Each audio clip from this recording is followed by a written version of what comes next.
Namo Vishnupadaya Krishna Prestaya Bhut Srimate Bhaktivedanta Swami Nitina Hare Krishna Prahladananda Prabhu Dandavat Prabhu, all grace to Prabhu. Namaste Saraswati Deve Gauravani Pracharine Nirvishesha Sunnavadi Paschata Deshatarine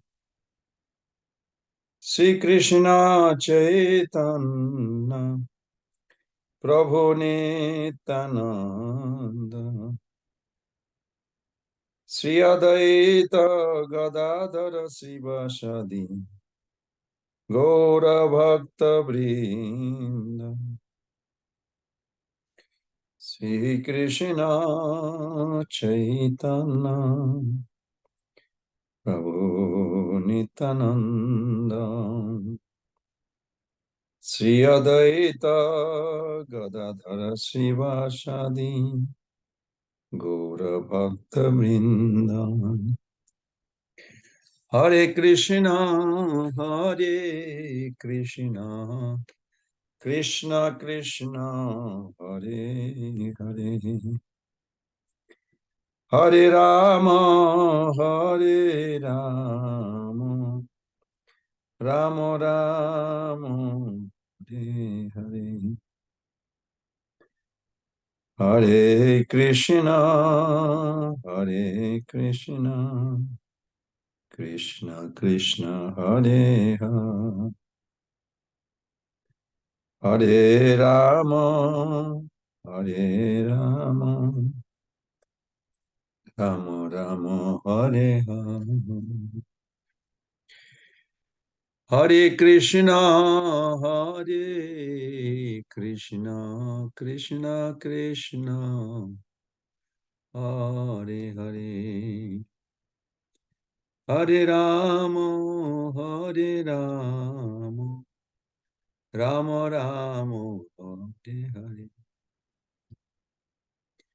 Hare Krishna, Prahlad Prabhu. Hare Krishna, Prabhu, Dandavat Pranam, all glories to Prabhupada. Yeah, you can start, Prabhu. Please. Which one should I start, Prabhu? Gratitude or the bhajan? Both are important. What do you feel? Singing? Maybe? With the Hare Krishna Mahamantra also. That will be good. I will begin with the singing then. Could you allow me to screen share? Yes, I already did. I had the idea you will be asking.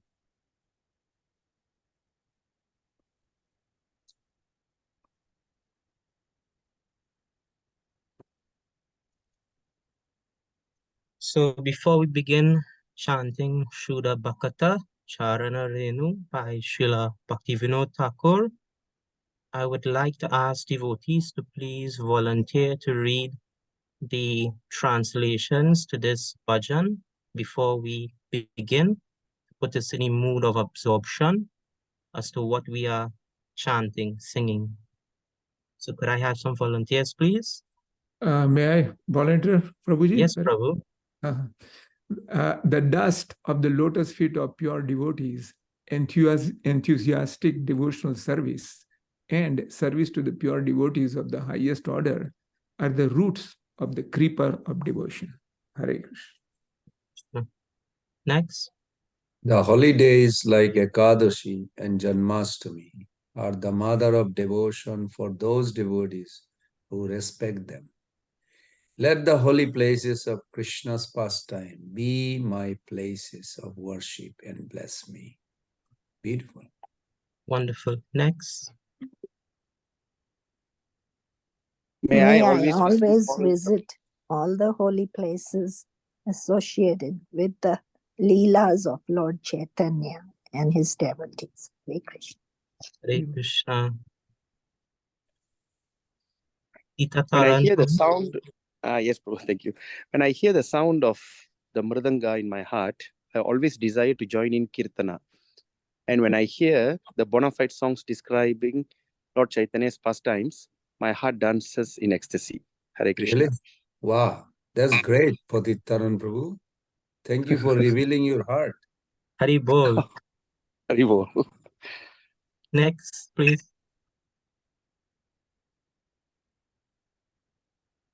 Vishaka Mataji. Whenever I see the transcendental Sri Vigrahas of Radha Krishna, I am in bliss. For by taking their lordship's prasad, we can conquer over the material elements. One day, while performing devotional practices, I saw my house transformed into Goloka Vrindavan. When I take the Chanamrit of the deity, I see the holy Ganges, water that comes from the feet of Lord Vishnu, and my bliss knows no bounds. One more. Someone please volunteer, read. By seeing the seeing Tulsi the tree. Tulsi tree. Go ahead, ma'am. Haribo, Hare Krishna. Yeah, go ahead. By seeing the Tulsi tree, my heart feels joy, and Lord Madhava, Krishna, is also satisfied. When I eat the prasad, favored by Lord Chaitanya, it is a new life's experience. Lord Chaitanya was very fond of a green vegetable preparation called sak. And there's another song in this book that tells of the amazing effects of this type of prasad. Haribo. Last Right.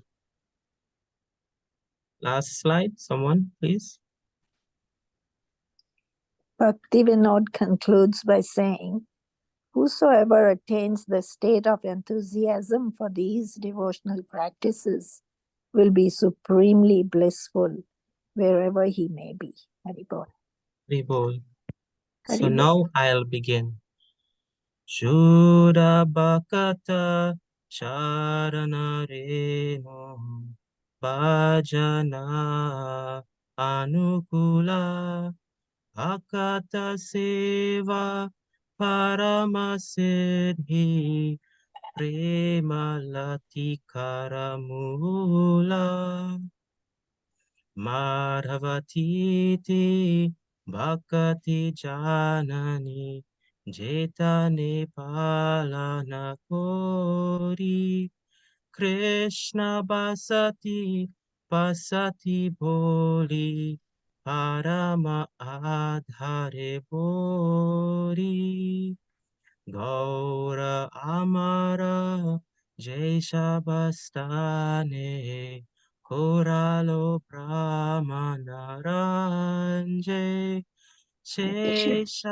Shabastana Hiroba Ami Pranai Bhakata Sange Mridanga Padya Sunite Mana Abasara Sarajashe Gaura Vihita Kirtana Suni Anande Hridoya Nache Jugala Murti Dekiya Mora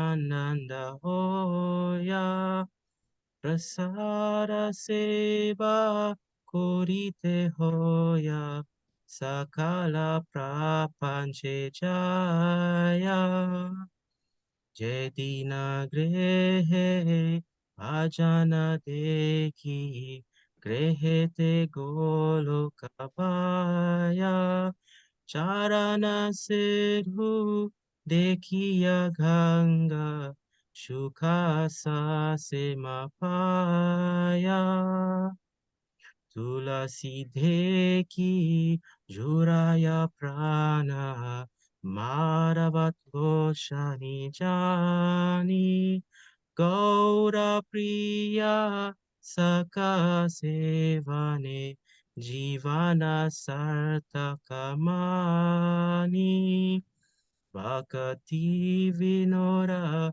Krishna Bhajane Anakula Paya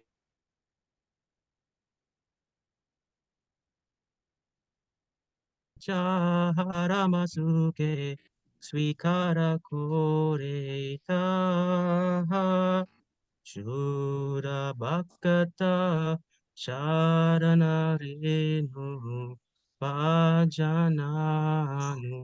Kula Hare Krishna, Hare Krishna, Krishna Krishna, Hare Hare, Hare Rama, Hare Rama, Rama Rama, Hare Hare. Hare Krishna, Hare Krishna, Krishna Krishna, Hare Hare, Hare Rama, Hare Rama, Rama Rama, Hare Hare. Hare Krishna. Wonderful. Thank you, Prabhu.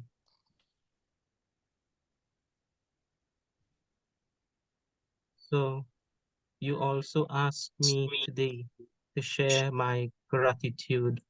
So let me begin by one moment by beginning my gratitude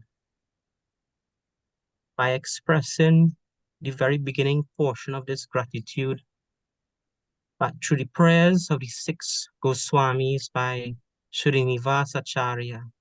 This came to my mind before I began that I wanted to start with the words Vande Rupa Sanatano Raghuyugo Sri Jiva Gopalako. Krishna Kirtana Ganana Krishna Kirtana Ganana Parapano Premanmritambu Nidhi Dira Dira Janapriyo Priyakaro Nirmatsaro Pujito Sri Chaitanya Kripa Bhuro Vibhu Paravasam Tarako Vande Rupa Sanatano Ragyugo Sri Jiva Gopalako Nana Shastra Vicharanai Kanikuno Sadharma Samstapako Lokanam Hitukarino Tribhuvane Manyo Charanya Karo Radha Krishna Parara Vinda Bhajanan Nande Mataliko Vande Rupa Sanatano Raghuyugo Sri Jiva Gopalako. I offer my respectful obeisances unto the six Goswamis, namely Sri Rupa Goswami, Sri Sanatan Goswami, Sri Raghunath Bhatta Goswami, Sri Raghunath Das Goswami, Sri Jiva Goswami, and Sri Gopal Bhatta Goswami, who are always engaged in chanting the holy name of Krishna and dancing. They are just like the ocean of love of God, and they are popular both with the gentle and with the ruffians because they are not envious of anyone. Whatever they do, they are all pleasing to everyone, and they are fully blessed by Lord Chaitanya. Thus, they are engaged in missionary activities meant to deliver all the conditioned souls in the material universe. I offer my respectful obeisances unto the six Goswamis, namely Sri Rupa Goswami, Sri Sanatan Goswami, Sri Raghunath Bhatta Goswami, Sri Raghunath Das Goswami, Sri Jiva Goswami, and Sri Gopal Bhatta Goswami, who are very expert in scrutinizingly studying all the revealed scriptures with the aim of establishing eternal religious principles for the benefit of all human beings. Thus, they are honored all over the three worlds, and they are worth taking shelter of because they are absorbed in the mood of the gopis and are engaged in the transcendental loving service of Radha and Krishna. So in this period of Pitri Paksh, I humbly wish to express my gratitude to all of my ancestors who may have acted in various fruitive ways, but in the end, because of their efforts, I now have the many pleasures I enjoy today, a unique body, the place of my residency, that is these ancestral lands, the schools that I went to, the local area, and other fruits of their labor and struggle. Now, all these items are engaged in devotional service, Karma Mishra Bhakti by me. I wish to express especially to my grandfather, Bhal Gopal Das, and as I fondly called him, Papi. As I was the eldest grandchild and I grew up at the Sri Sri Radha Gopinath temple, Papi would come there to see me, and later he became a full-fledged devotee visiting there. Later, he gave land to my parents, to my mother in Charleville, where I currently reside. Weekly, every week, he would purchase fresh vegetables and fruits from the market and bring it for me, addressing me as Maharaj. Affectionately, he would take me to push down coconuts from these coconut trees with a bamboo rod, or he would pick fruits in these lands here. So he taught me to be a sadhu. My grandfather was very strict and firm for me to become a sadhu. I would also like to express my gratitude that every morning when I wake up, I greet my lords, Radha Gopinath, Trishi Radha Gopinath, from home. After I take bath and I apply tila, every morning I would take their darshan. So I'm obliged to their love and kindness for allowing me to remember their lordship, even on days when I feel broken and challenged. Finally, I wish to express my gratitude to different devatas because without their function, they function to provide the different necessities of life, which is sanctioned by Krishna. Without air, I would definitely suffocate. Without water, I would suffer from dehydration from this hot sun, tropical sun. Therefore, my yajna is Nam Sankirtan. I am very fond of chanting japa, going out Harinam, reading, engaging myself.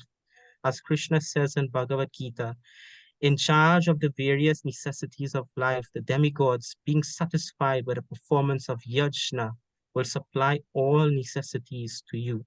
But he who enjoys such gifts without offering them to the demigods in return is certainly thief. As Srila Prabhupada writes in this purport, Lord Chaitanya, however, inaugurated the easiest performance of yajna, namely the Sankirtan yajna, which can be performed by anyone in the world who accepts the principles of Krishna consciousness. Thank you very much, Prabhu, for allowing me to speak in this esteemed class. Haribol. This is beautiful. The way you Thank you, identify Prabhu. the demigods in your life and the way you specify their precise function, involvement in your body, in your life right now, it's very nice. In 10th Canto, Thank you, 14th Prabhu. chapter, there is a verse actually says this. Brahmaji's appeal to the Lord, that how 11 demigods, and then Vishwanath Chakravarti Thakur says 14 demigods are involved. I'm running a ashram here, and one new bhakta, they're all Western body, new bhakta says, he's a very nice devotee, he said, demigod, we don't care. So be very careful. We have to be respectful. We are not worshipping them, but we must respect. They are in Krishna's government. Krishna's selected them. They did not get elected. They are selected. They are not accidental ruffian or someone. So this is very nice. Thank you. I appreciate that. I don't hear too many. Not that I am fond of demigods so much, but proper respect is wonderful. Thank you. And in this Ekadashi day, hopefully I'll remember that. whole life. Thank you, Prabhu. With that note, I do not see Mother.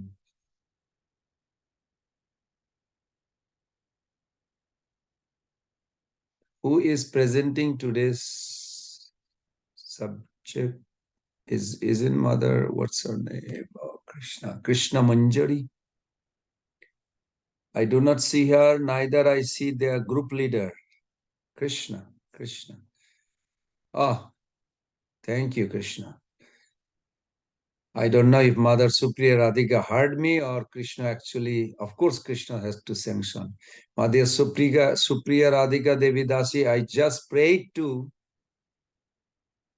Lord Krishna that you are missing and your assigned devotee who's supposed to present also missing, or maybe in different name. I'm not sure. Hare Krishna Prabhu, sorry I got delayed and I was just logging in quickly. So While I'm you just contact seeing. her, we can do the Mangalacharan. Is that okay? Okay. Yes, Prabhu. Okay. I'll do that. Prabhus and mothers, let us offer our Mangalacharan to Srila Prabhupada's lotus feet and all the way to Guru Parampara and Mother Ekadashi Devi also. Bhakti Janani. She is a mother of devotion. It's a very specific. Bhakti Janani, mother of the devotion, not only devotion, mother of the devotion. Very powerful.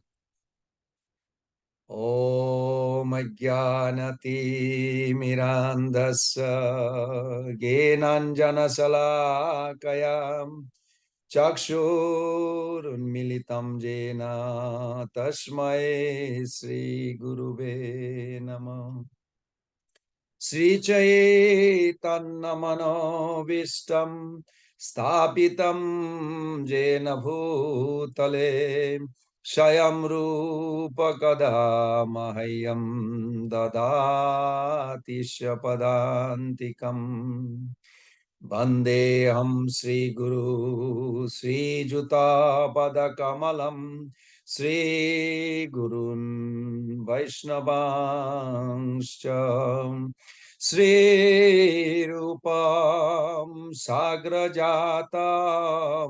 Sahagana Raghunatha Tam Sajivam Sadaitam Sabadhutam Parijana Sahitam Krishna Chaitanya Devam Sri Radha Krishna Padan Sahagana Lalita Sri Vishaka Nitangscha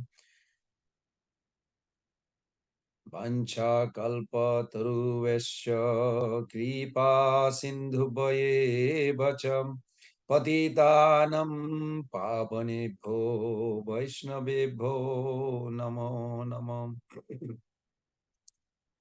Namo Mahabhadanaya Krishna Prema Pradayate Krishnaya Krishna Chaitanya Namne Gauratishe Namah Panchatatmatmakam Krishnam Bhaktarupa Sarupakam Bhaktavataram Bhaktaksham Namami Bhaktasaktikam He Krishna Karuna Sindhu Dinabandhu Jagatpate Gopesha Gopika Kanta Radha Kanta Namastute Jayatam Surato Pangur Mama Mandamate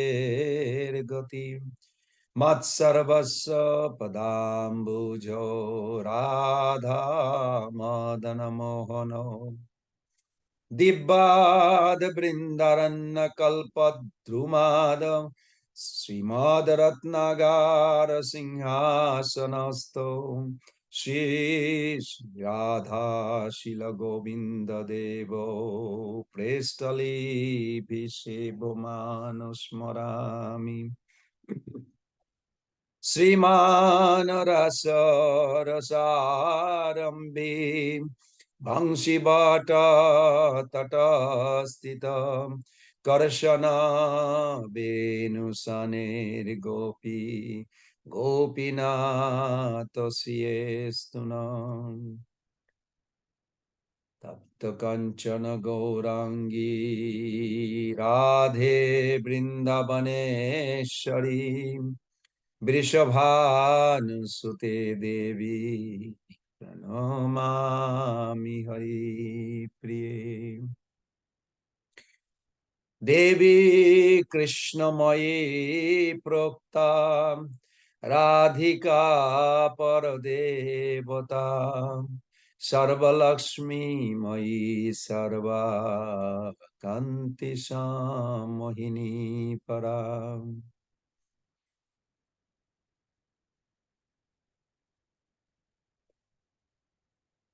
Vajami Radha Yaravindanetram Smarami Radha Madhur Smitasham Vadami Radha Karuna Bharadram Tato Mamanasti Goti Nakopi तवे वास्मि नाजिवामि तया विना इति विज्ञाय देवी तन्नय माम चरणान्तिकम् भक्ता विहीना अपराधलक्ष्ये क्षिप्ताश्च कामादितरङ्गमध्ये कृपामयि तं शरणं प्रपन्न वृन्दे नमस्ते चरणारविन्दम् वृन्दे नमस्ते चरणारविन्दम् वृन्दे नमस्ते चरणारविन्दम्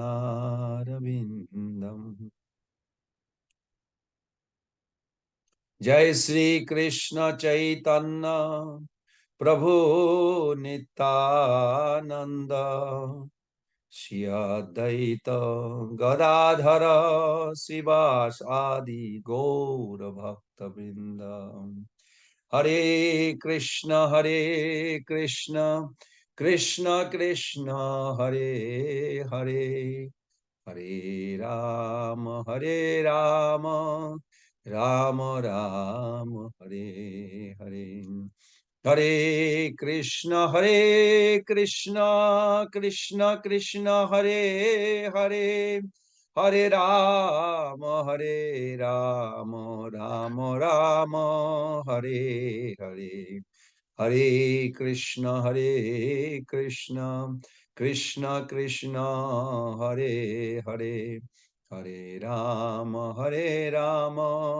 राम राम हरे हरे नमो ओम विष्णुपादाय कृष्ण प्रेष्ठाय भूतले श्रीमते भक्ति वेदांत स्वामी नीति नामिने नमस्ते सरस्वती देवे गौरवाणी प्रचारिणे निर्विशेष शून्यवादी पाश्चात्य देशतारिणे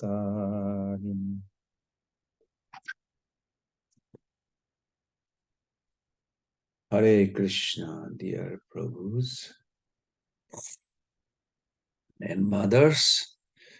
Mother Supriya Devi, please give us some nourishment from nectar of devotion. Bhakti Rasamrita Sindhu.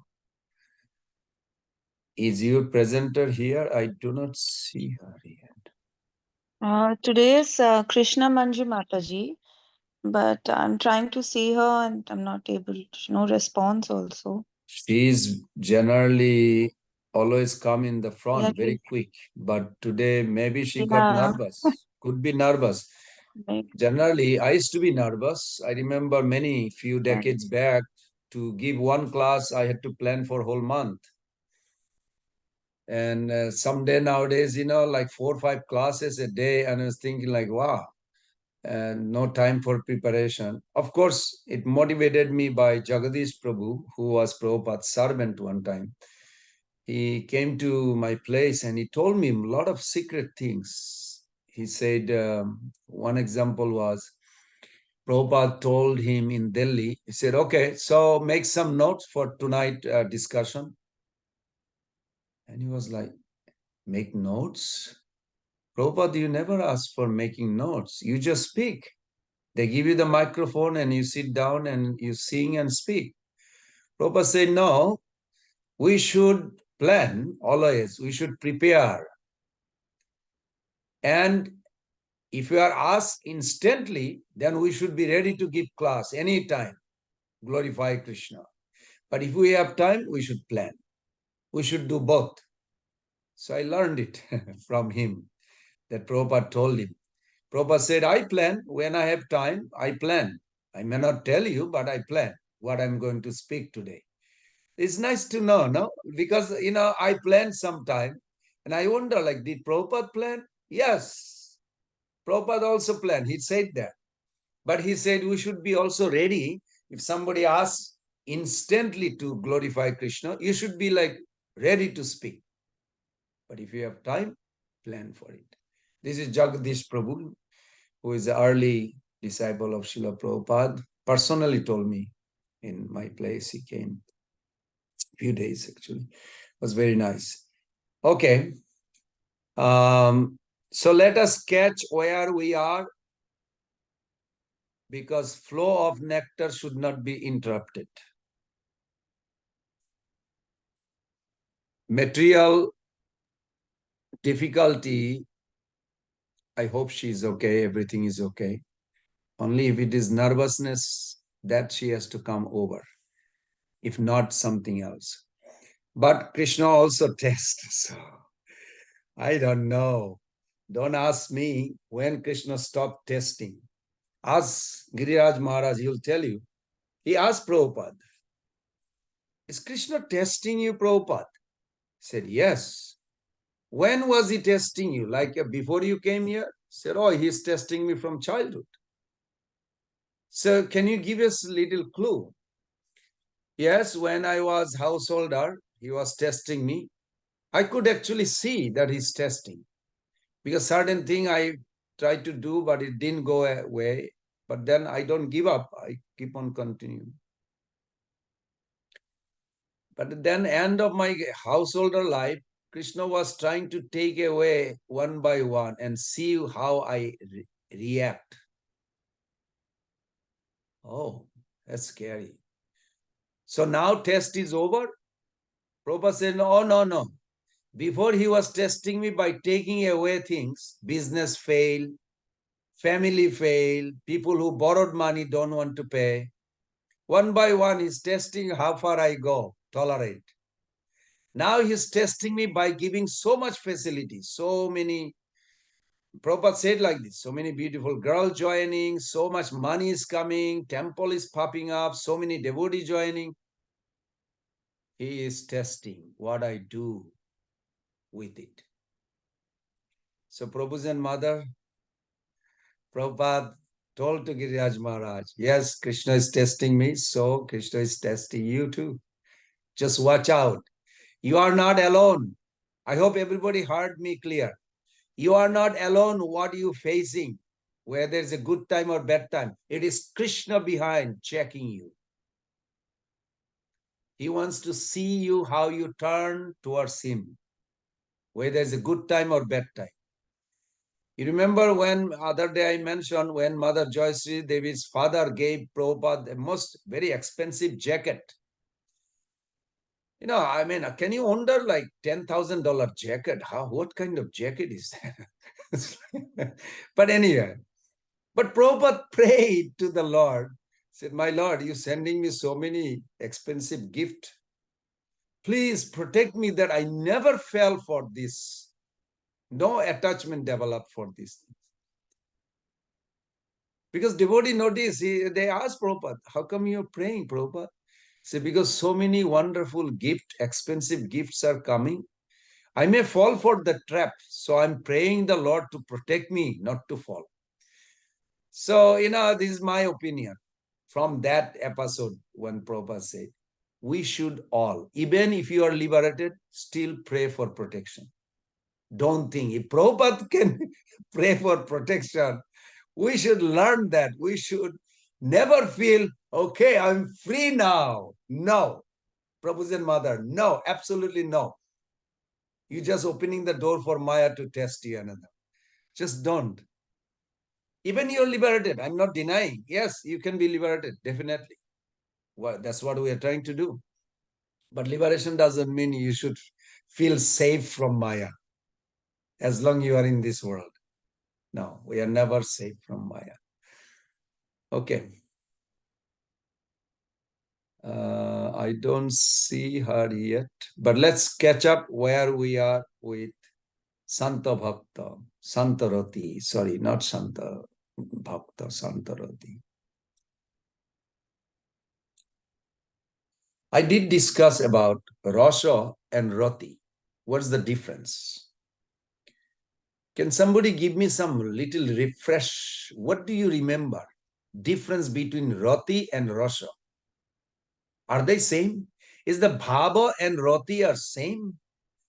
Is this all like some idea, different name, or actually they are different elements, different substance? Any? Even if you are wrong, you will not be punished.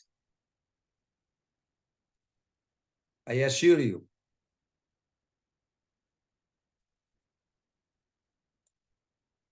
What is Roti? First of all.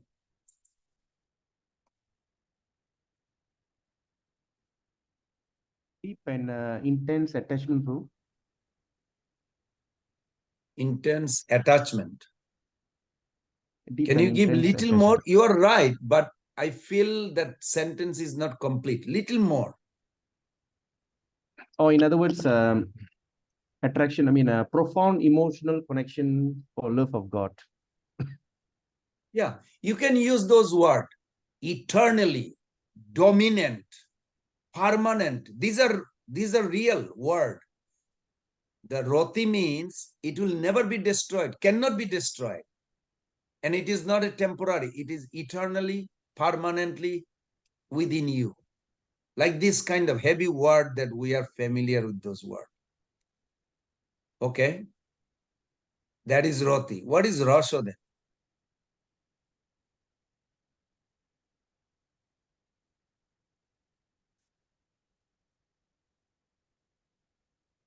Anyone? It's something like the smell of the flower. It is compared to Prabhu. So when you have this love and you develop a particular bhava, then the flavor or the bhava is realized through rasa. That is true and not complete. Can you make it complete? There has to be ingredients. Without ingredients, Roti will never turn to Rasa. 5 ingredients together. One of them is Roti.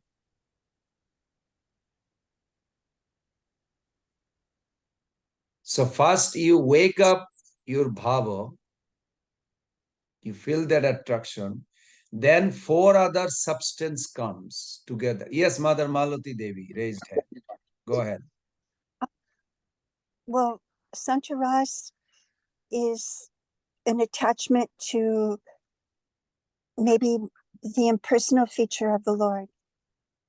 You're talking about Santa. We are not talking directly Santa, right? I'm just talking about the Rasha and Rati. Rasa would be coming from like the Kumara, Sananta, and Sanat Kumara.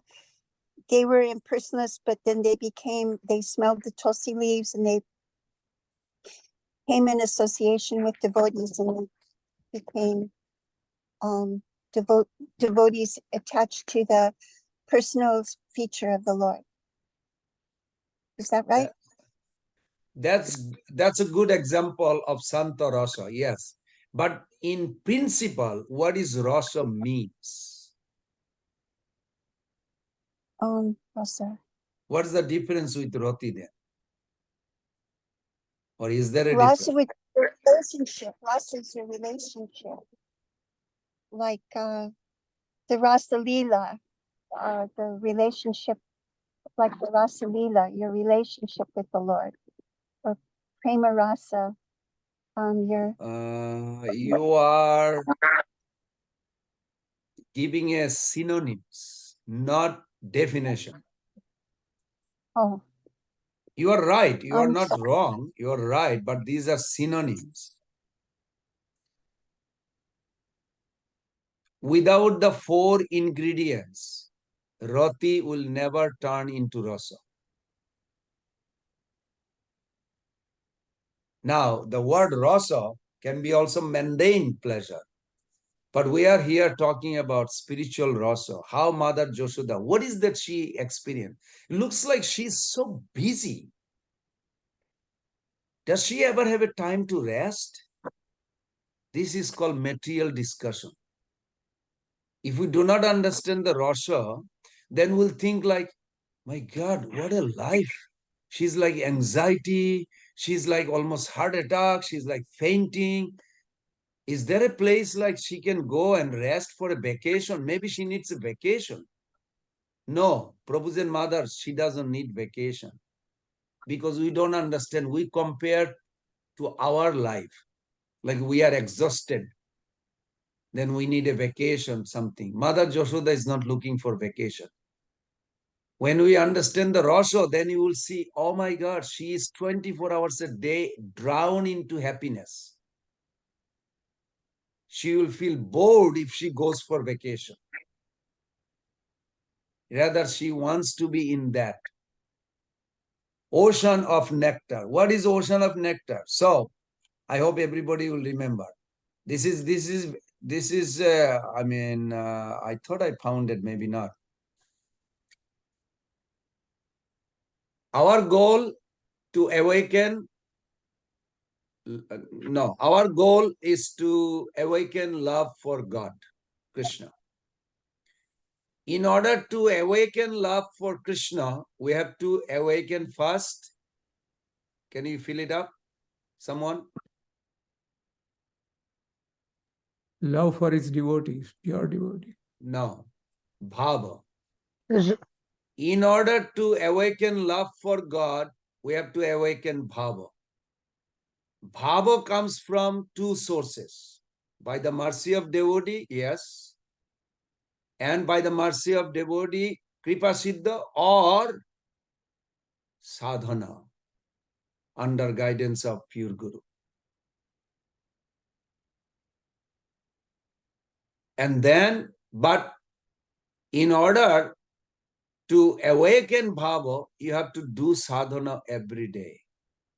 So to get love of Godhead, you need to awaken bhava. In order to get bhava, you have to do sadhana.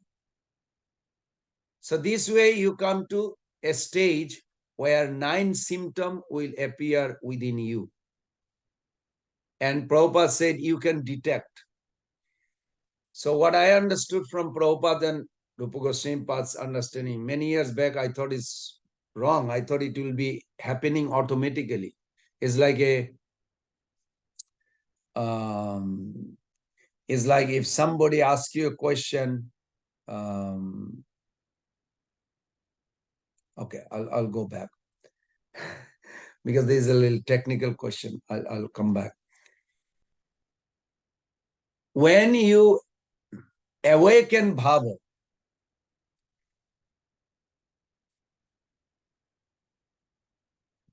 is the 9 symptom will automatically arise in you, or actually you cultivate to awaken them one by one by one?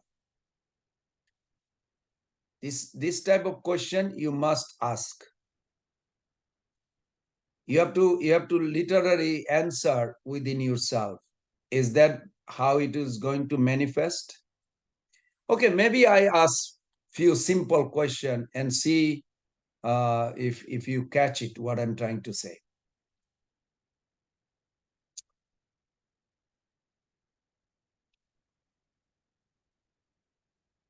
By hearing about Krishna, what's supposed to happen?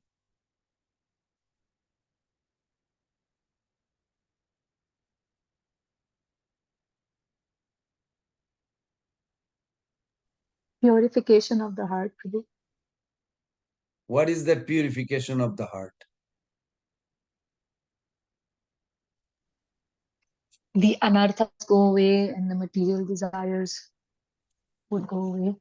That's a negative. What is the positive? You are right, Attachment but for attachment for Krishna will arise and increase. okay, good, good.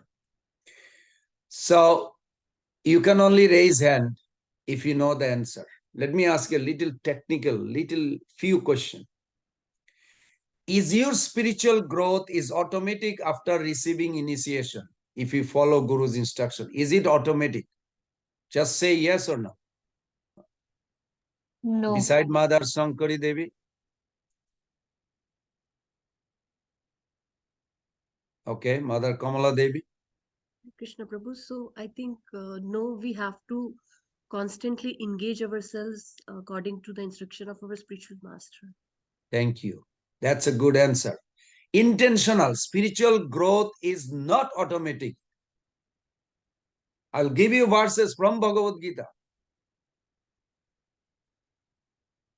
Abhasena tu kunte vairagyana chu gijjat. Krishna repeated 12.8, 12.9, 10, gradual progression, gradual fitting everybody in this track.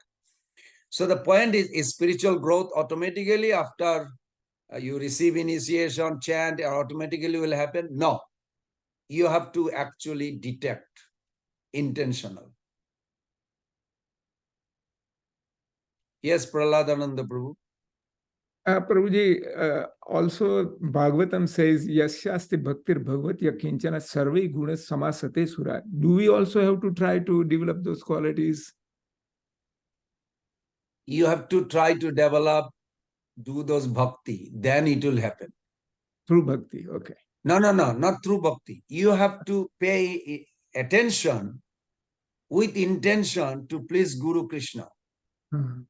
Then those things will come. Nice. But attention has to be given. It will not happen automatically. Okay. Okay, one more question. Spiritual growth is, you know, that Mataji is very advanced. That Prabhuji is very advanced. That Maharaj is very advanced. A spiritual growth is a mystical, like you don't know how that Mataji or Prabhuji or Sannasi, very advanced. You know, Prabhus and mothers. Now, I'm not saying it is a truth. I'm just giving you just a, how do you say, a ISKCON gossip amongst devotees. These are very few devotees, they are advanced, you know, just, you get it? Just, it is a mystical, it's not easy, you're going to get it. Well, what about that Mataji? Oh, she's like special. What about that Prabhu? That is also special. Don't think it will happen to, you know, anybody. But that Maharaj, when Maharaj speaks so nice, that is advanced, they are advanced. Are you all buying that idea? Believe me, this is not my talking. This is actually practically amongst the devotees, they gossip that. I'm not saying right or wrong. I'm just asking you. And then I'll tell you what I found from Prabhupada's books. Is this true or not? Is the spiritual growth is mystical and attained only by few devotees? Yes or no? Let me see. Raise hand whoever wants to say. Prahladanda Prabhu and Mother Kamala Devi. Anybody else is there to answer? Even if you're wrong, is okay. But you never heard this gossip? It's only I heard it. You never heard? That Maharaj is advanced devotee, not anybody can become like that. They'll just say like this. Whether it's true or not, they'll say, okay, Patit Taran Prabhu. Yes, Prabhu, it's a very common statement. Thank you. And I think it's mystical. Prabhus and mothers, please write it. Spiritual growth is practical, Prabhupada said. Within the reach of every aspiring ISKCON devotee. Prabhupada, just like that he said. It is within the reach of every aspiring and sincere devotee who wants to have it earnestly. Do you want to have pure bhakti? You desire, you act on it, you will get it. It is not that, oh, well, that Maharaj or that Prabhu, no, not like that. It's misunderstood.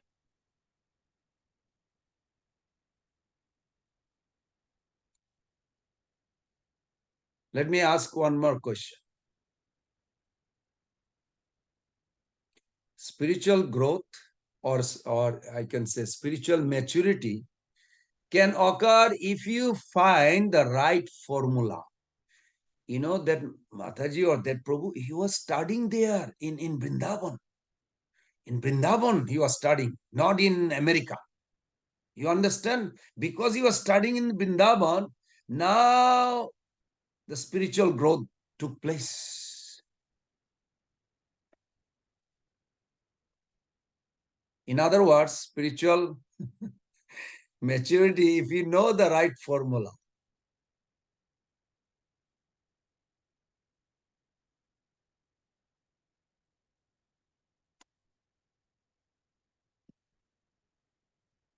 Beside Mother Sankari Devi, anybody else? Okay, let me ask this.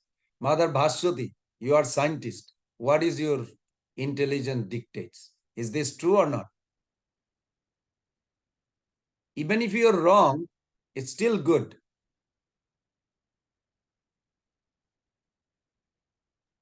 Okay, she's not going to unmute. Okay, she's mute. Okay, go ahead. It is not correct understanding. I cannot hear you.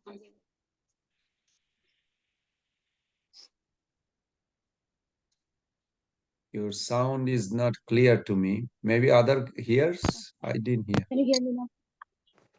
Can you hear me now? Yes, yes. Hare Krishna Prabhuji. So, Dandavat Pranam. So, this understanding is not correct in the sense that spiritual growth depends upon devotees' desire, devotees' as you said, bhava. So it doesn't matter if it's in Vrindavan, there will be growth. But if it's not, it's out anywhere else, the growth won't be the same. It's not the proper understanding. That's my Good. Thank you for trying that. No, it's correct. Spiritual growth is a process, not location. Must be diligently followed over time, relentlessly.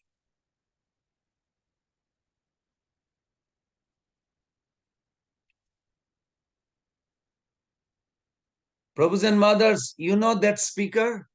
He has so much knowledge. He's mature. He quotes sloka like this. He has so much knowledge. He is mature.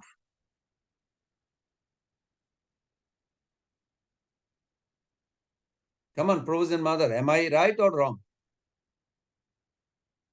Or how the maturity is measured?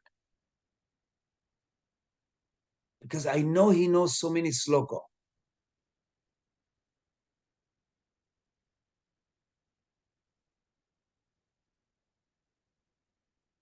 It's the same people, Prahladananda Prabhu and Mother Kamala Devi and Sankari Devi. May I interject, Prabhuji? Okay. And on my classes, I give to the friends and devotees. I give your example. I said, I'm amazed how Pran Govindas Prabhuji can point out one particular slok from Chaitanya Bhagavatam anywhere and go into the purport there and what Prabhupada has written there. I'm practicing this for 40 years, but I cannot reach that. I have tried and tried, but I cannot remember that much as much you can do. So I understand everybody has God-given intelligence and matta smruti gnana pohanam cha, everything. But I still put a lot of effort in developing as much expertise as you have from, just like Veda base, live Veda base. So that's what I'm really wondering. And I appreciate that so much. And I'm striving to follow into your footsteps to do someday become, Hare Krishna. to the preacher. Thank you very much for allowing this. I just don't want to disappoint you, Prabhu. I am just actually, to be honestly, I want to be honest to you. I'm a little lowest of Kanishta. So please be cautious, careful, protect yourself.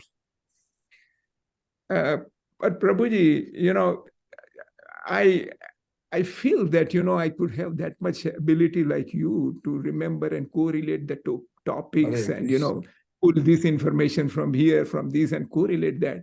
I attended this Dylan. No, that's you were Krishna there. gives, Prabhu. I don't. I Krishna understand that, gives. Prabhuji, but Yeah, that's Krishna why I was gives. saying Yasyasti Bhaktir Bhagavati Akinchana. You have Tadatmya with super soul. That's why he's giving this. And that to reach that stage is require a lot of effort, a lot of purity and all that. Thank you very much, Ala, again. Prahladananda Prabhu, I put a big mask. You don't see the mask. I have mask over my. I look like a big guy. No. Thank you. Okay, Mother Kamala Devi, let's see. Says the maturity, spiritual maturity is measured by knowledge, memory. No, Prabhu, because Krishna himself says in Bhagavad Gita that he's the provider of forgetfulness and memory as well. But on the other hand, I feel that whatever people can connect the verses and remember that, maybe they have worked hard to memorize that and to imbibe it in their life, because until unless we imbibe them in our life, it's not going to work. It will not be effective when we speak, and we won't even remember it at times. That's what my understanding is, Prabhu. Hare Krishna. Good. Mahaprabhu says, Dharma sthapan hetu sadhur ବ୍ୟବହାର. Spiritual maturity is demonstrated by the behavior, not by the knowledge. If knowledge is not applied, heart is not transformed, the behavior will be still hard-hearted or weak-hearted. We need soft heart. Soft heart means behavior, the way they do. Prabhupada was thunderbolt too, but he was very soft too, according to the place and circumstances. So behavior, to be honestly, I see in Alachua every day in the class from morning till evening, so many Prabhupada's disciples, but if you look at their life, what they are attracted is not so much of philosophy only, mostly by Prabhupada's behavior, how Prabhupada dealt with them. What Prabhupada talked with someone, how he talked, how he behaved. This is what kept them going.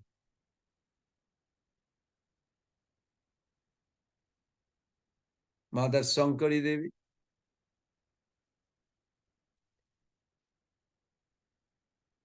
Hare Krishna Prabhu. So I was just thinking of an example of that Brahmana who Sri Krishna Chaitanya Mahaprabhu met in the South Indian temple. He did not know any shlokas. He could not read properly, but he still understood the mood of devotion. And he says to Mahaprabhu that, our Lord is such a Bhaktavatsal Lord that he's taken the position of a chariot driver, and he earned the embrace of Chaitanya Mahaprabhu. So that goes on to show that just memorizing shlokas and we do. It's good if we can do it. Definitely, most definitely. When my Guru Maharaj is, yeah, that was one of the things that that yeah, his ability to recite shlokas is just amazing. And Prabhu, the question that we are discussing, and just because I've come back from his Vyas Puja, I'm so full of emotions right now. But I was just thinking that if I reflect on his life, 16-year-old boy who joins the ashram, and then all he did and all he does even today, day in and day out, the formula that we are talking about, Prabhupada has already given that formula. Yes, we need to follow the formula which has been laid down by our acharya. But it's not just that, okay, the formula is available and anybody can practice it. And Prabhupada again in the introduction to Nectar of Instruction, he says that the attitude of the devotee will decide how far he will go Very in good. spiritual life. Yes, nectar of instruction. So it's all Prabhupada has given us everything. And to my Guru Maharaj, I've just seen that all he has done is that he's taken the instructions of his Guru Maharaj very, very seriously. That's what Prabhupada also did. He just took the instructions of his Guru Maharaj, and that's why they could reach where Prabhupada reached, our Guru Varga. That's what, and bro, you're so correct in saying that our Guru Varga, all they've been so influenced by the behavior, by the acharan of Prabhupada, that they they they just want to follow that because they've seen a success thing right in front of them, a walking pure devotee on the face of this earth. And so that's what, so yeah, formula has been given by Prabhupada, formula, and all we need to do is sincerely take it up. That's what Guru Maharaj says, your morning sadhana, make it very, very strong. He says, do not try to become a perfect devotee. Try to become a good devotee, but make your japa great. Try to chant great japa every single day. That should be the focus. So I was just reflecting on those for Hare Krishna. Very nice. Thank you. Thank you. Thakur Prabhu. Krishna Prabhu. Hear me? Are you hear me? Yes, Prabhu, you are audible. Okay. Dhanavad. So, and two quick references from the Bible. There is a quote which says, by your fruit you will know, by your fruit or by action you will know, they will know if you are really, you say we are, in other words, getting knowledge and applying it. And also the story of the Brahmana, were giving, offering some sacrifices, and Krishna Balaram, I think Krishna sent to ask for some prashadam, and they refused, and the wives, they were happily, offered. And when the husbands realized, they were saying, "Man, we are here. We are offering.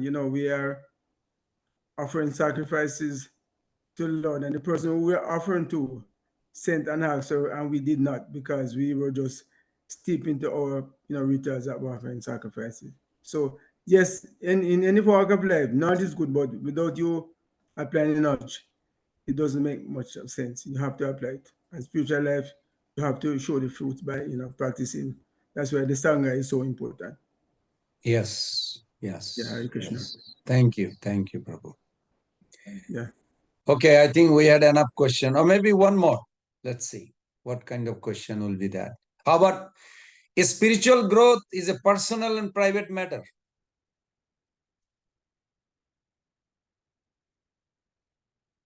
You don't have to ask me how is my spiritual growth. It's my personal, this is my private matter, Don't intervene in mine. Is that true? Is the spiritual growth is a personal and private matter? Not necessarily, I think. That is why sadhusanga is so important, because we are all on the path, down to back to Godhead. So we need each other help in progressing. That's why because we are different levels of development and so forth. So yes, but not necessarily, because that's why we have the sangha. That's why sadhusanga is so important. Yes, but Sadhu, sadhu sangha is you important, but somehow, something with the sadhu sangha. Responsibility. When I take a vow, just like Mother Sankari Devi gave an example of that Brahmana who was studying Bhagavad Gita. He was studying Bhagavad Gita because he took the responsibility to follow his guru's instruction. Whether he knows how to read or not, that was not the question. Question is, he is following his guru's instruction. That responsibility was there. And he was trying to read, even though he didn't know how to read. Just following his guru's instruction. That's why Mahaprabhu intervened in his life. And then what she said was so nice that he already got the realization of understanding Bhagavad Gita just by following Guru's instruction, whether it was practically he could read or not. But I'm not just saying that, oh, we don't have to read them. No, that's not point. Point is like really taking Guru's instruction. Yesterday, somebody sent me something about Hanumanji, that Hanumanji could not recognize the medicine. What did he do? He did not give up the service.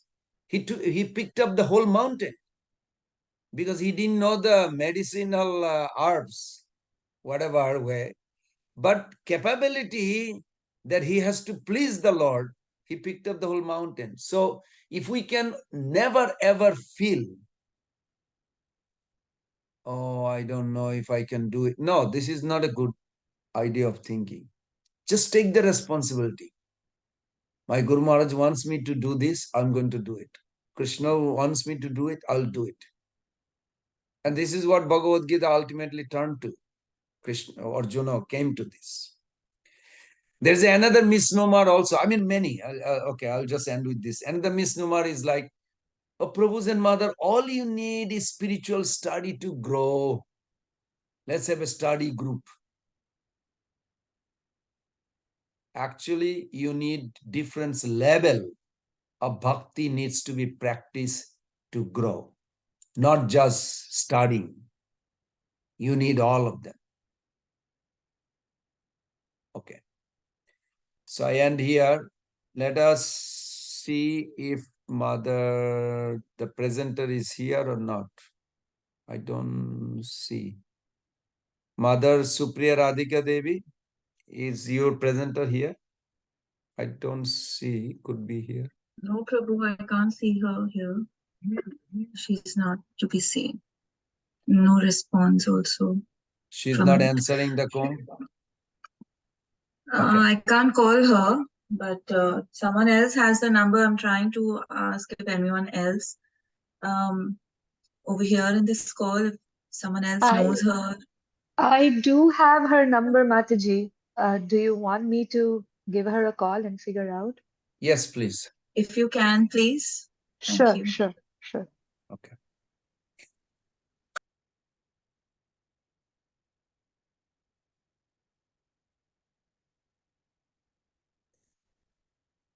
Okay, while they are doing this, let's have a little brief overall. What is this Bhava Bhakti? Maybe I'll take advantage of that to demonstrate. First of all, maybe some of you can keep track of the reference if you need to. It is good, healthy, because when you need, oh, what is bhav that within me? If you, in case, I hope you never forget. In case if you forget, you look at, open the book and read it. So, Prabhu and Mother, this is very important. That what is bhava bhakti? So Rupa Goswami Pad explains this. This is also in Chaitanya Charitamrita, Nectar of Devotion. Many books has this. The famous verse, Suddha Satta Vishesh Atma Prema Sujjangsha Sammabhak Ruchibish Chitra Masrinna Kridosho Bhava Uchyote. What is Bhava? Bhava is eternally dominant, permanent emotion you have. Every soul has. Krishna gave it. with a particular sentiment nobody in entire creation has, cannot be replaced, cannot be duplicated. What does that means? Can someone figure it out? What does that means? Means each one of us are unique in relation to Krishna. You cannot replace, doesn't matter how advanced you are, you cannot replace somebody's relationship with Krishna or somebody's feeling with Krishna. It's impossible. If you look at it 10.14.7, why that verse is so prominent, Brahmaji says, 10.14.7, you'll see in the purport it says, Krishna's, even in future, the scientists may calculate the atom. Brahmaji said, atom, how many atoms? But they will not be able to calculate the quality, characteristics that Krishna has, because he gave a particular quality, particular relationship, particular sentiment to each of us. When we love Krishna, means we have to respect all the soul, because they all are unique quality. And Krishna wants each soul to reciprocate with him in that relationship. So, Prabhus and mothers, it is very important to recognize that. This verse very clearly says that when, can somebody put it in a database? I forgot where this, this is in 2-3 places, is there in Prabhupada books, but I'm going to translate what I remember because I memorize in that way. It's began with Suddha Satta Vishesh Atma. This is in Madhulila, 2-3 places is there. Suddha Satta Vishesh Atma is also proper translated in Act of Devotion, the chapter 18, 17. This is just a translation. It's not, the verse is not there. But that verse is very clear. You know, I'm not so educated on the translation. I like the verse meaning, some words meaning. Because some words meaning, because he says Shuddha Satta. Okay, Shuddha Satta means pure goodness, you can think. Vishesh Atma.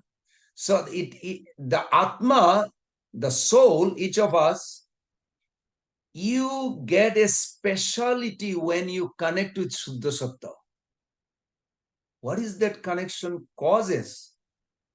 Prema Surja Angsa. You will experience a ray of love, eternal love, ray of that pure love within your heart. How are you going to experience this? Ruchibish chitta masrinna. Masrinna means dilute, you know, like you have a, you mix, your heart will have a soften. Certain behavior of other person or devotee would bother you, it doesn't bother you. Rather, you feel like, oh Krishna, I hope they elevate their consciousness. You'll pray for them. Your affection goes there instead of judging. This kind of transformation takes place. That's called masrinna. Kridosho bhava ruchibis chitta masrinna. And variety, not just one. You will get some taste, ruchi. You will have some taste in that heart softening.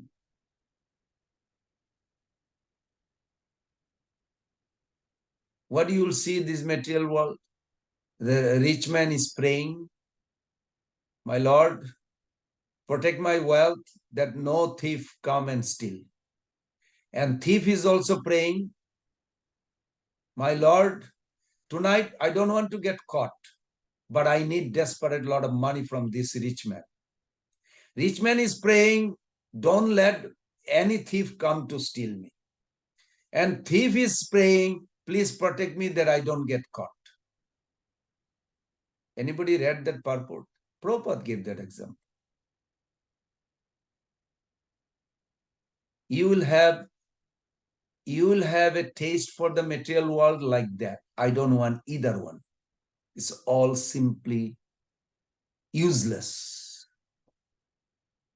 Detachment means with knowledge, you will give up that attraction. Prabhus and mothers, it is not the material asset attracts us. It is we have the attraction for it. Detachment means two way you can look at it. You tell your mind, don't bother me. Who are you talking to? Yourself. Your mind is dictating you. Why you are so excited about getting up early morning and chanting? You start talking to your mind. Don't disturb me like this. Sounds like you are crazy within yourself. Yes, but you're dictating. You are literally like pushing away your own mind. Don't bother me like this. Because it is the mind job to take you away from bhakti. This is called virakti. These are very nice. Chitta masrinna kridavasho bhava uchyate. Then bhava bhakti actually arising in you. Now, if you want a reference, another reference, Madhya-lila 19 chapter 177. If you have English, you can always put forward and put the hands up and then you can read it. That verse, beautiful. That sadhan bhakti haite hai ratira uday ratigara haile prema nama hai. Without sadhan, you'll never get rati. Without rati, you'll never get prema. Now you put it in a positive. Prema will be caused by rati, rati will be caused by sadhan. It's very clear cut. Some people will say, no, you only just need a advanced sadhu all the time. But you have accepted Guru. Are you following your Guru's instruction? Is the association of advanced sadhu is a physical? Then all the bed bug must be all pure devotee. When they are on the same bed with Bhakti Siddhanta Thakur, Prabhupada and all these great souls. Prabhupada asked that question. That there is a bugs in the altar. You know who can go to the altar? You have to be second initiated. But the bugs has no initiation, nothing. He is also in the altar. What's the difference? Oh, vast difference. What's the mentality? Everybody understand my language? I don't know if you ever see it. I do see sometimes bugs and flies in the altar. But their mentality has nothing to do with Krishna consciousness. They are not getting benefit just by being in the altar.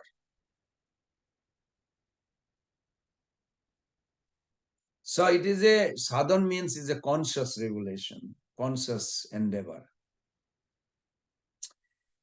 Krishna says in Bhagavad Gita 4.10 that how some people awaken their bhav. If you look at that verse, he gives very clear. Bhita raga bhaya krodha manmaya mam upasrita bhavogena tapasa putamadbhavam agata. Then when someone is freed from material attachment, material danger, material anger, material fear, then they can absorb in Krishna. And they literally take shelter of devotee, and this way they get purified. This is Bhagavad Gita 4.10, Krishna says, and they actually develop transcendental love for Krishna. Now in this purport, Prabhus and mothers, I hope you heard me before also. There are three attachments you are born with. Everyone born with three attachments. try to get rid of 3 attachment. This is the biggest blockage in our spiritual path. First, attachment, I'm just summarizing what I understood. Misconception. Misconception is that there is nothing beyond the material energy. Therefore, soul is also a product of the material energy. Consequently, existence is limited to the experience of the material energy or sense gratification. Sometime when someone join in the movement, that's how they think. Even sometime when they grow big, they still think sometime like that. Prabhu's and Mother, this is dangerous. Get rid of this misconception. The second misconception, what I understood from Prabhupada's purport, it's very important that though whatever from form personality express itself, it will always be contaminated by material qualities. Even if there is a soul that survives the annihilation of the material body, its existence remains miserable. I don't know, I'm only going through tough time in my life. I don't know next life will be better or not. I hope, but they don't actually have strong faith. That's another misconception is there. Third misconception is that there is no higher experience. Okay, Krishna Prem is so joyful. Really? Like what? More than ice cream I ate today? Oh, sorry, today is Ekadashi. I should not even say all these things. But even that, because everything we measure with our own experience.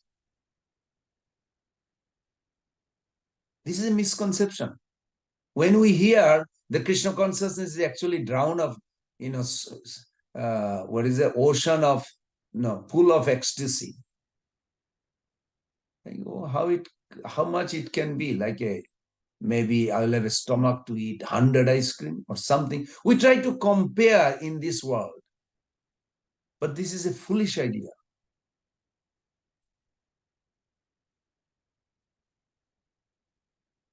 Maybe we don't say it, but that's how we figure it out.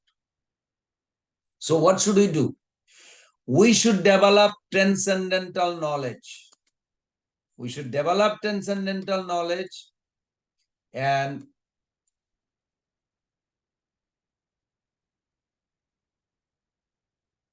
be aware through following the process of devotional service.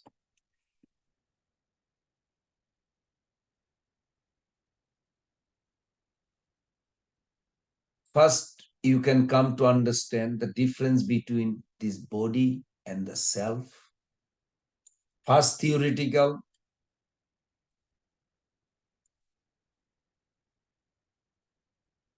I did mention this before, maybe philosophical, then come to practical. Then you will go to spontaneous. Don't try to be spontaneous first. You will fail.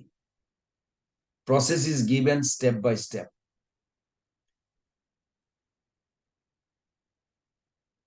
And if we do this, later through direct perception will happen.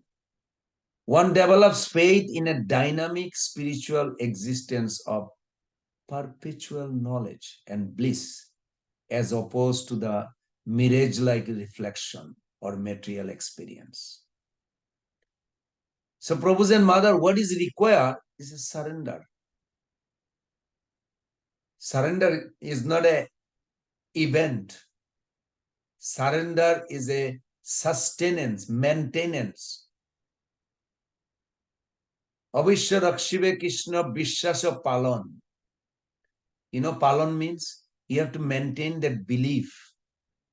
You have to maintain that belief. Surrender means you maintain a belief that Krishna will protect you and Krishna will protect you. Prabhu's and Mother, did I not have doubt? Yes, I did have a doubt. But I also have a faith that he will protect me. But I also had a doubt. What if he does not? And then eventually, I won't go the whole story, but eventually I see that actually he is protecting, he was protecting. So like this, but you have to have a faith. If we don't have a faith, it's not going to work. Now you can say how the faith developed. Faith is created by associating with those devotees who has proven also in their life.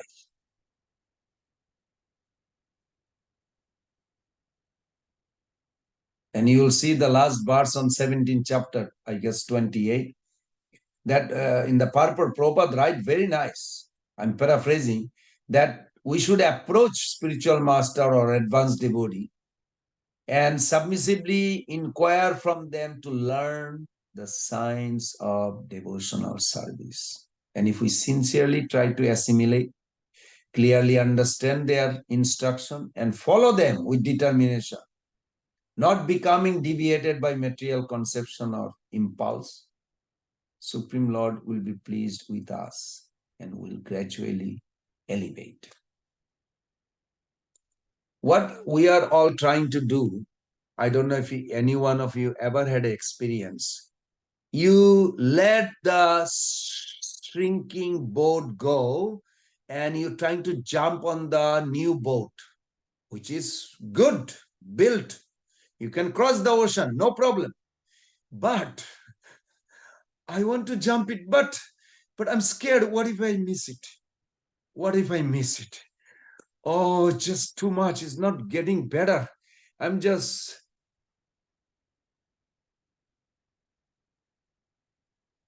giving up material enjoyment. I don't know. I don't have spiritual experience. I don't know where I'm heading. Okay, I won't tell anybody, but otherwise the devotee will be thinking like I'm crazy. I'm probably like, am I happy or not?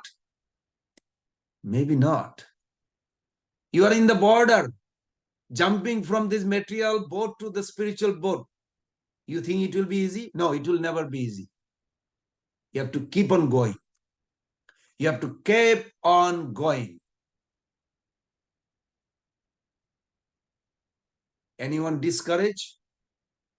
I mentioned this many times. How many people tried to discourage Prabhupada? Prabhupada himself said this.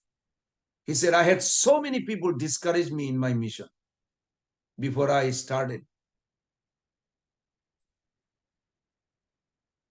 But Prabhupada said, I did not give up. I did not. So therefore, in your life, he said just like that, in your life, discourage will come. Do not give up. Then I was thinking like, why that discourage? Where is this idea coming from? You can find, it says, Nideham addam sulabam sudurlabam plavam sakalpam guru karna dharam. These verses commentary of the Acharyas says this, how this boat, this body is the boat. Guru's instruction is the captain. Guru is there as a captain. Krishna Katha, Krishna's topic like this is a favorable wind.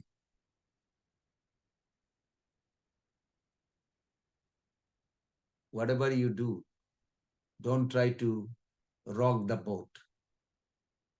You know, rocking the boat, I don't know. Everybody, I hope you all rode boats sometime in your life. You know, rocking the boat means you have doubts. Some leader maybe fell down, some problem in the temple. Temple always needs money. One new bhakta says, they always need money. I said, yes. So you keep on looking for more money to bring to Krishna. Can't we have like I thought we have a lot of some rich people. I said, yes, but still you need. So how come we need? I said, whole world is Krishna's. How are you going to be engaged?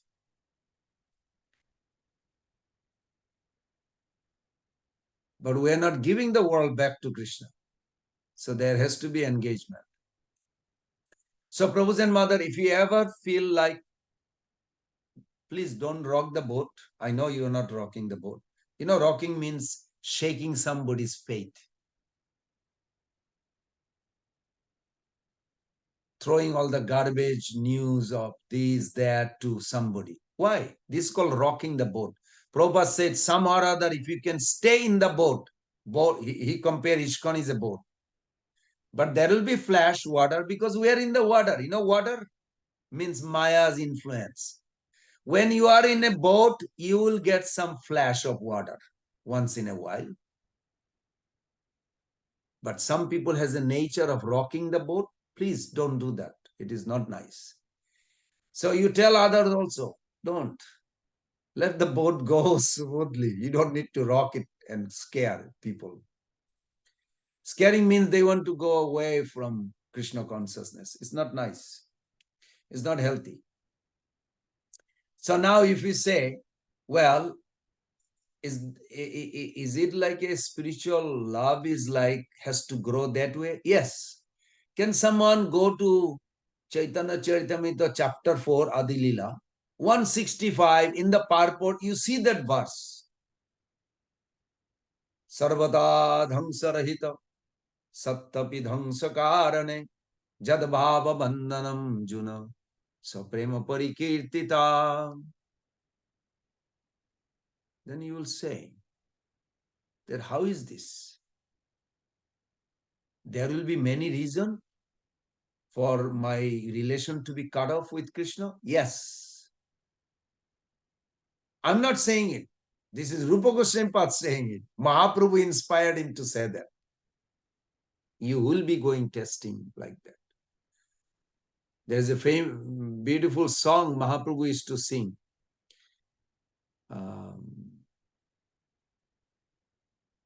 Kahare kohibo keba jane mura dukha Brajendra nandana binu fate mura buka. This is in Chaitanya Charitamrita. Mahaprabhu was crying that he's exhibiting like how to attain that love of God. He says, I don't know who to talk. My realization is very difficult. I'm looking for Krishna's shelter. Really, I'm desperately looking for. But looks like I'm not going to get it. Now, if you look at this verse, anybody found in the purport that verse is there, Sarvata Dhamsa Rahita? Anybody can read the translation? Whoever has access, please unmute and do it. Hare Krishna Prabhu. So this is chapter 4, but I missed the verse number, Prabhu, if you can tell me. 165. How do you say? 165. Okay. I say in a slang way, 165. It means 165. Got it. Yes, Prabhu, And in I the found it. purport, you see the definition of love is given. Sarvata dhamsa rahita sattapi dhamsa karane jabhava bandhanam juna saprema parikirtita. You find it? Yes, Prabhu. So shall I start reading the purport? Yeah. The author of Sri Chaitanya Charitamrit asserts with authority that sexual love is a matter of personal sense enjoyment. All the regulative principles in the Vedas pertaining to desires for popularity, fatherhood, wealth, and so on are different phases of sense gratification. Acts of sense gratification may be performed under the cover of public welfare, nationalism, religion, altruism, ethical codes, biblical codes, health directives, fruitive action, bashfulness, tolerance, personal comfort, liberation from material bondage, progress, family affection, or fear of social ostracism or legal punishment. But all these categories are different subdivisions of one substance, sense gratification. All such good acts are performed basically for one's own sense gratification, for no one can sacrifice his personal interest while discharging these much advertised moral and religious principles. But above all, this is transcendental stage in which one feels himself to be the only and eternal servitor of Krishna, the absolute personality of Godhead. All acts performed in this sense of servitude are called pure love of God because they are performed for the absolute sense gratification of Sri Krishna. However, any act performed for the purpose of enjoying its fruits or results is an act of sense gratification. Such actions are visible sometimes in gross and sometimes in subtle forms. Hare Krishna. Where is that verse? So this is Adi Lila chapter 4, Prabhu, verse 165. But in the purport, there is a verse. Sarvata dhansa rahita. Yeah, Prabhu, it's in the beginning. Sarvatha dvamsa rahitam sate api dvamsa karane yadbhava bandhana yuno sa prema parikirtitaha. If there is ample reason for the dissolution of conjugal relationship, and yet such dissolution does not take place, such relationship of intimate love is called pure. Thank you. So I hope everybody understood. While you are practicing, there will be calamities that you almost give up Krishna consciousness. But you don't give up. Means you have love. These are the beginning symptoms. If you give up, you are already out. Means there is no sign of actually growing. In other words, there will be a lot of challenges and struggle. You may get scared. I was scared, but I'll tell you, Prabhupada said, before one actually get pure love of God, there will be test. And sometimes I think, I hope it's a small test, not big for me, at least for me. For others, okay, but for me, small test, smallest. I don't know. That's a good prayer, maybe. I don't know. This is just my prayer, but for because I see some people take a detour, detour.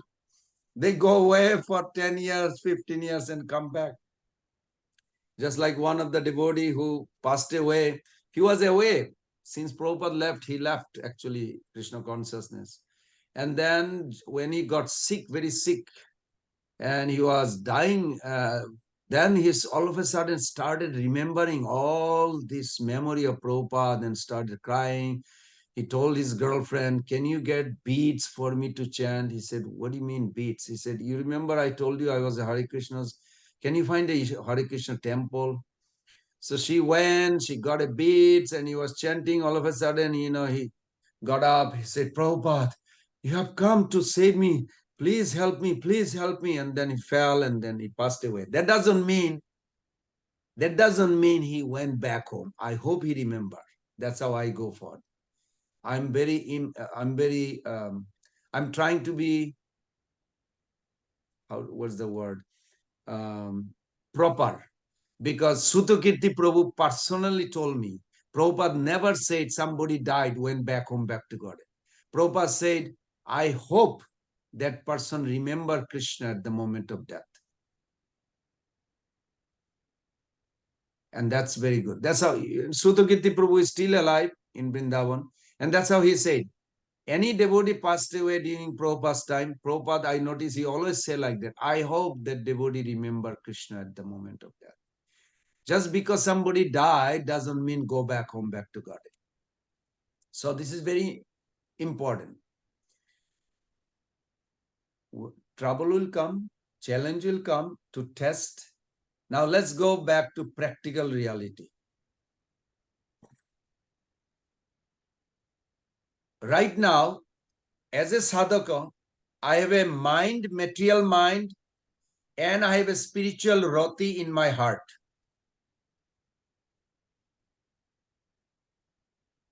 When two things comes to your heart, cognizant potency from the heart of a pure devotee and pleasure potency from the heart of a pure devotee. Cognizant potency coming from the heart of Krishna, pleasure potency coming from the heart of Srimati Radharani, through the Brajavashi to our Guru, to our heart. Everybody understanding my language? That's how it routes. When it comes to our heart, can you all remember? Your roti becomes mind and emotion. You do not have separate mind anymore. Roti eternally present in spiritual world in the corresponding devotees. Emotions and experiences are identical to them. These are very key point from Jiva Goswami Pad's writing. I'm just trying to tell you. So I hope you remember. Two potency comes to your heart. From the heart of Radharani, pleasure potency. From heart of Krishna, Sambit potency. Guru means connecting to Suddha Satta, Baladev Prabhu, Balaram, or Nitanda Prabhu. When Guru connects, then proportion to your surrender to Guru's instruction, Sambit and Ladini will enter in your heart. When they enter in your heart, that time it is called Bhava.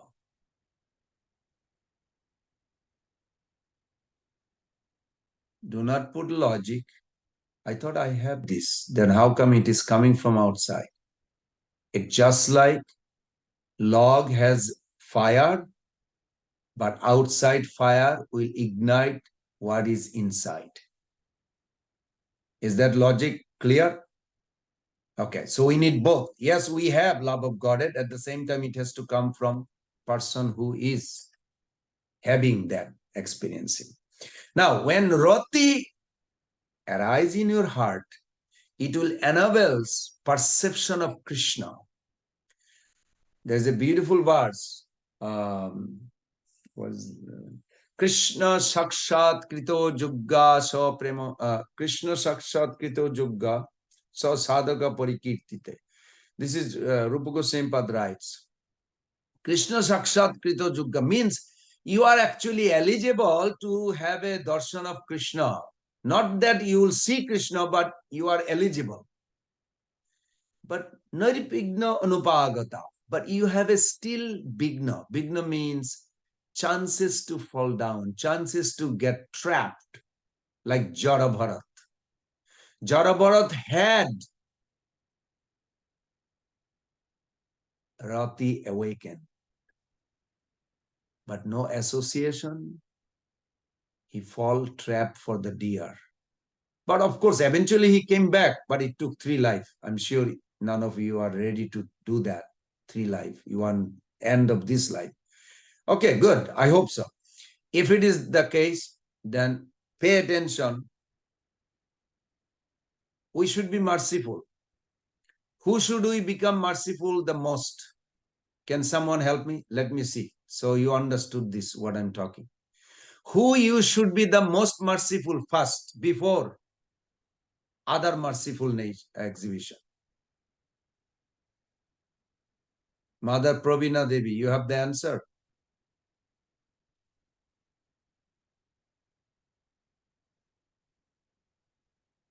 Yes, Hari Bol Prabhu, I have a question. So we talked about Hold how on. Rati enters our One heart. second. Mother, hold on. 1 second. I was asking a simple question, and then I'll come back to your question. Is that okay? Just hold on 1 second. Yeah, that's fine. Okay, so the question is,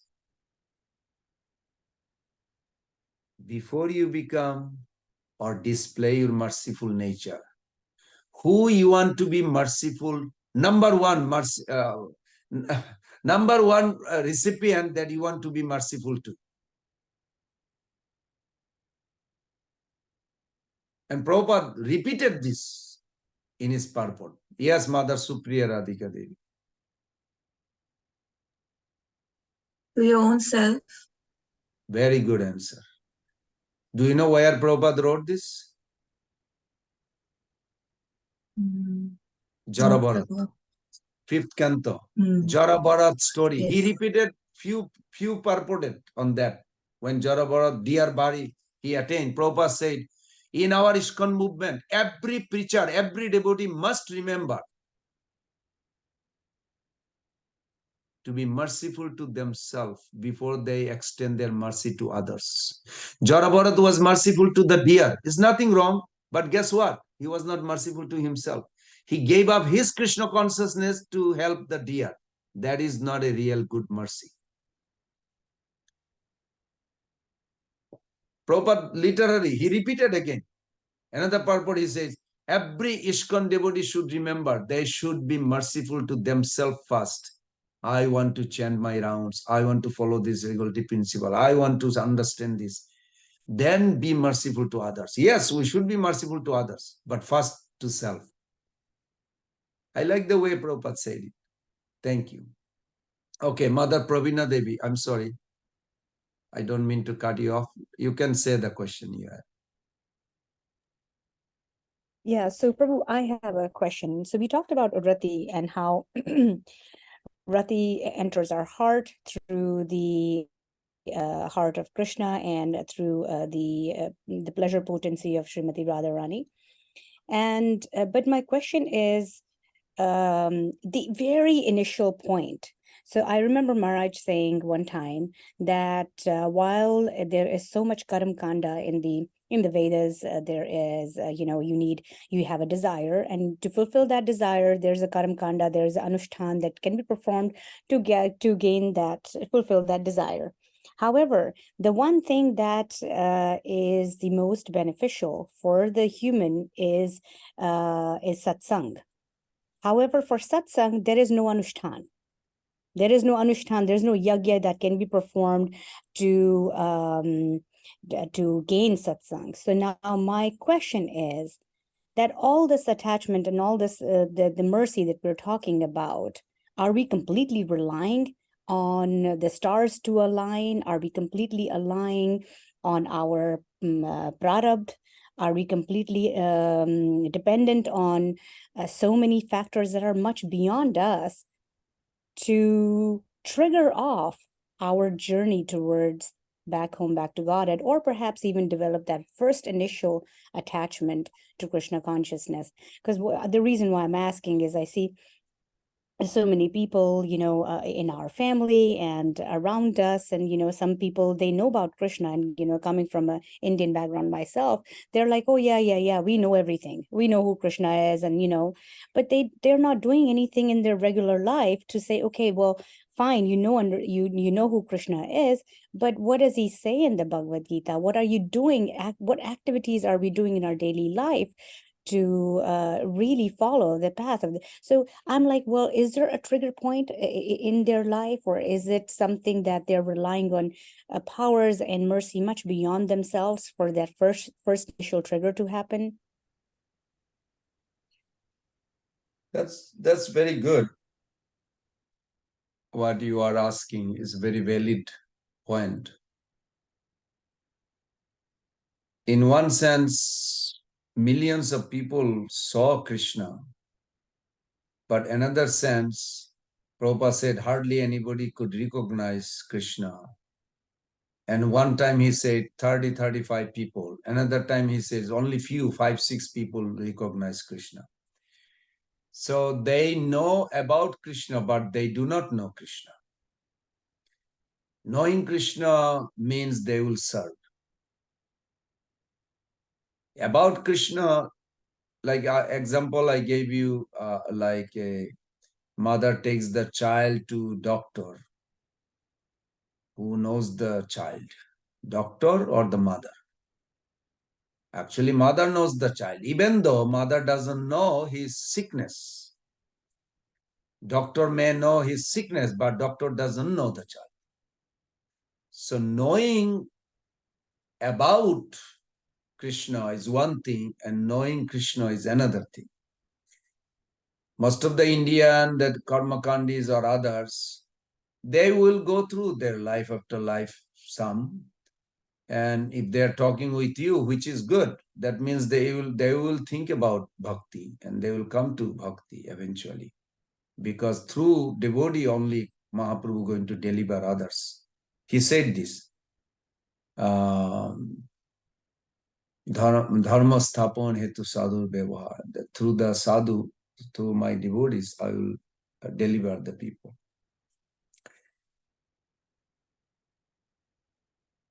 How much benefit, even if they know, if you look at another angle, third canto Kopil Dev explained that people do bhakti also. Like somebody comes, put some donation in the hundi box.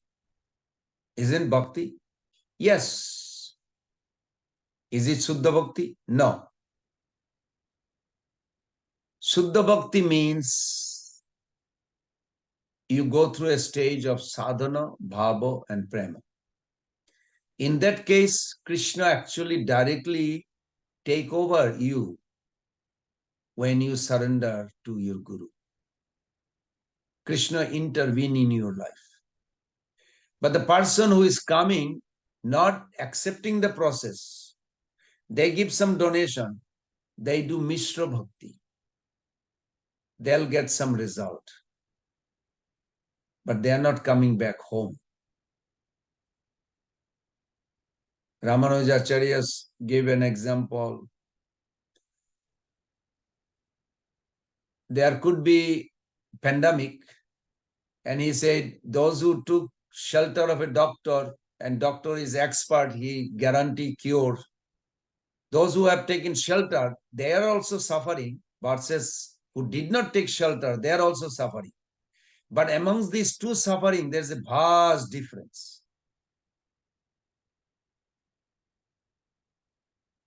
One is under guidance, guarantee they will be out of the sickness.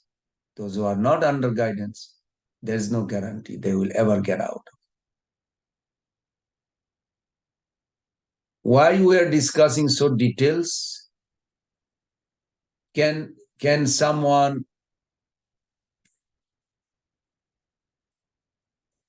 Mother Pravina Devi, you have a access of a Bhagavatam. You look at the Bhagavatam parts. Krishna spoke 10.24.6. Krishna reminded me. If you look at that verse, Krishna says, yes, everybody does. People, I mean, I'm translating my way. People knowingly or unknowingly, they do things they do. But those who understand what they're doing, they will get the result.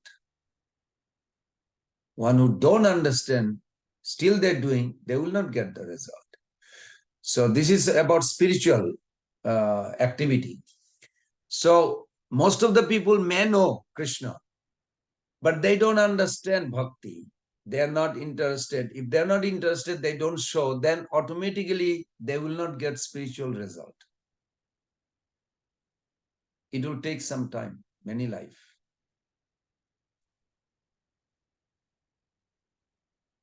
According to, if you have that verse, anybody has that verse in front translation, you can read it, please. And you can see many verses like that. Krishna gives a very nice, clear. Hare Krishna Prabhu, I have this verse. Okay. Is that Gyatta Gyatta cha karmani janayamanutishtati?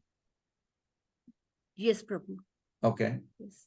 Translation. So the translation says, when people in this world perform activities, sometimes they understand what they're doing and sometimes they don't. Those who know what they're doing achieve success in their work, whereas ignorant people do not. Okay. So this is spoken by Krishna himself in a discussion with his father, and Krishna lovingly revealed the spiritual practice. We are trying to understand because Krishna wants us to understand. Krishna is saying, those who understand, they will get the result, success. They will get success. Getta getta cha karmani janayamanatishti vidusha karma siddhi shet. Karma siddhi. They will get the siddhi, success. We'll get success because we are trying to understand. But those who are not showing interest, they will not get spiritual result. They will get loitering into this material world. Now, some of people may challenge you. They said, oh, that's your faith. We don't have to believe that. Well, Krishna also answered. If you look at Bhagavad, many places, 9.3, Krishna says, Asaddadhana purusha dharmasya parantapa. Apratmamam nivartante mittu samsara vartamani. If you don't want to believe what I'm saying, Krishna says, if you don't want to have faith, you don't have a faith what I'm saying on this dharma or on these activities, then you stay in this world of birth and death.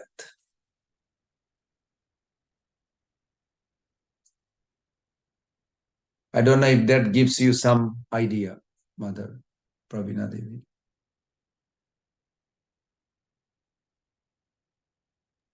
Yes, Prabhu, but my question, what is that one trigger point for a jiva to attain that first step towards Krishna? What is that one trigger? Is he completely Sadhu relying Sangha. on Sadhu Sangha. sadhu? Sadhu And Sangha, what but how does he, Sadhu Sangha, it is Sadhu Sangha. That's true. You know, you can find those verses. Bhaktistu Bhagavad Bhakta Sangyana Parichayate. You heard that story probably many times, how the homeless guy, Prabhupada was giving classes in New York, how the homeless guy came to the toilet. He was going to use the toilet. He has no idea of serving or devotee. But there was no toilet paper. So homeless guy had some money, I guess. He went to corner store and bought some toilet paper and brought it and put it in the toilet. Some or other, Prabhupada noticed the whole thing. And Prabhupada in the class, he mentioned, just like this man, he placed the toilet paper and serving the temple and the devotees. His bhakti has begun. Now tell me, Mother Prabhina, was this the toilet paper that made the bhakti, or is that happened to be devotee there? Prabhupada noticed, that's how he is going to start. Is Sukriti already began? It's difficult to really say, but some or other, he could have not used the toilet. He could have just walked, go to another gas station or somewhere to use the toilet. But he went, brought toilet paper and put it in the toilet of ISKCON, and Prabhupada noticed that. Prabhupada said, this man bhakti began. Wow. So it's very difficult to say when, how, but we know Mahaprabhu says, Krishna bhakti janma mula hai sadhu sangha. This is a famous verse. Janma mula, mula means the root, sadhu sangha. But the sadhu sangha is not just sitting there. This man did some service. Can you see that? This man did some service. He was not just passing by Hare Krishna temple. He did some service. He showed some interest to serve. I don't know if that man ever became devotee since Prabhupada time or not. Just like the grocery store. I give you another example. Grocery store. I think you heard that story. I mentioned that. Because Radhanath Maharaj met that person. Prabhupada comes from India. Indian people has some kind of a bargaining mentality. Don't take it personally. But this is there with Prabhupada also. And Prabhupada filled up the cart with groceries. Now this is beginning. ISKCON was not made yet. He was shopping. He would cut the vegetable. He would cook and feed them, homeless hippies. So Prabhupada went for shopping. He filled up the cart, brought it. And this lady in the cash register, she felt, I mean, later on after 50 years, she's expressing, she felt some genuine, sincere and purity in Prabhupada. Even though she was a young girl, she didn't know. She's at the cash register. So she checked every item. And then, on the top of cash register, there's a little place called the amount, total amount. So she said, sir, this is $7.50. And Prabhupada didn't have a wallet. He had a uttariya, the end of his chadar is like a coin, nuts, like people put a coin. I don't know, nowadays probably they don't, but I saw in the village they put a nuts when they carry the money. So Prabhupada had like that. So he opened it. He gave her $2. And he said, this is more than anybody would give you. Now, this is a Western girl in America. I don't know what she understood until she told after 50 years. She said, sir, this is $7.50. Prabhupada said, yes, I can read. I know how to read. Okay, I understand. So he opened his, you can say wallet, or I don't know how you say, his trash, and gave 50 cents more. He said, okay, this is more than anybody would give. So this young girl After 50 years, she expressed, I felt he's so innocent, but so pure. I could see that there is a genuine innocence, purity. So she said, okay, sir, 1 second. So she bent down, reached her own purse, took out $5 from there and said, sir, this is for you. Open the cash register, put it there. Prabhupada smiled and said, thank you so much. Now, whether Prabhupada understood or not, like that no bargain in America, I don't know. But this is the conversation she had with her. Prabhupada walked out. Prabhupada smiled and said thank you to her. He walked out. She never forgot that. She saw eventually in 5 years, 10 years, 15 years, the Hare Krishna movement, but she didn't know it was that old man who was shopping in her shop. But she eventually came along and then she remembers, but after 50 years, she's an old lady, she started actually feeling emotionally ties to remembering Prabhupada. Then she actually went to temple. She said, I want to know about this man's life. This man, and then she started crying. This man actually affected my life because even though it's a little incident. And then eventually she came, she met other devotees, she started chanting, she became devotee and she started crying for Prabhupada. That how he built. So now tell me how this happened. How did she become devotee? Was it because $5 she gave? I think like that. Yes, the service she gave. She could have said, sir, I cannot give. You have to put back some merchandise. She could have said so many things. But who told her? They take out $5 from you. Do you expect this to happen when you go shopping? I doubt. I don't expect that. to be honestly, I would not buy if I don't have the money.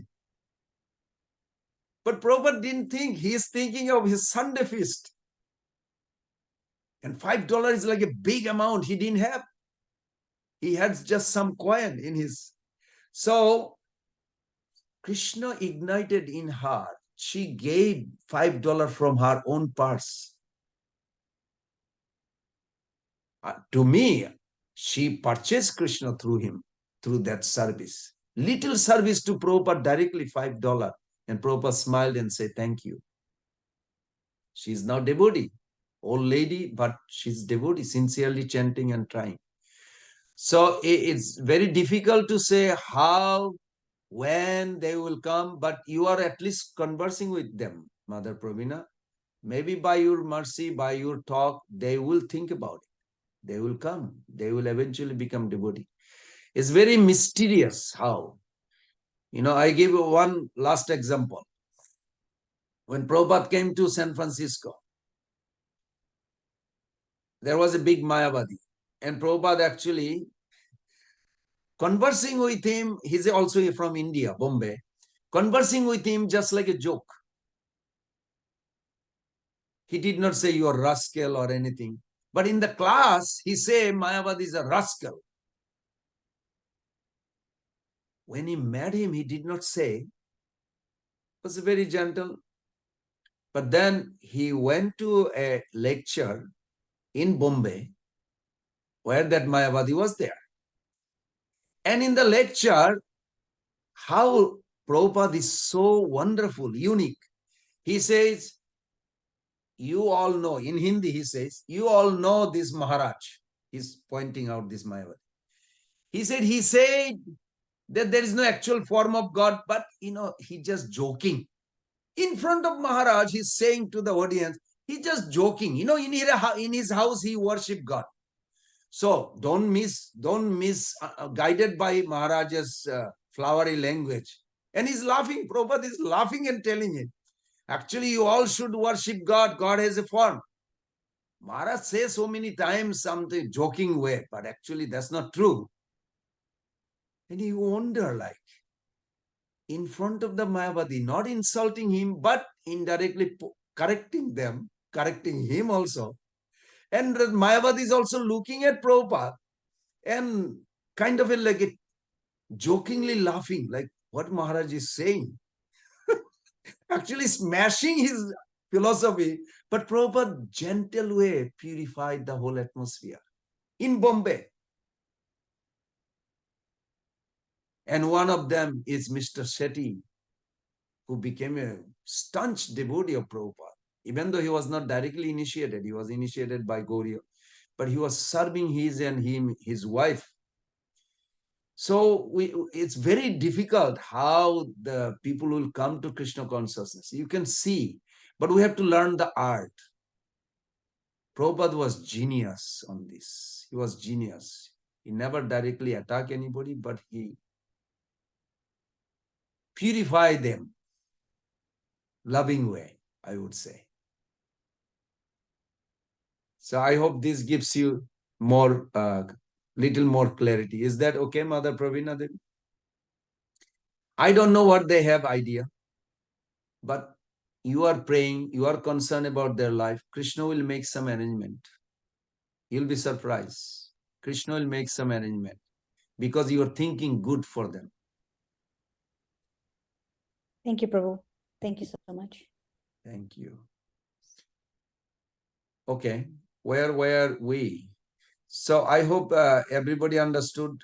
The roti means you have a natural attraction towards Krishna.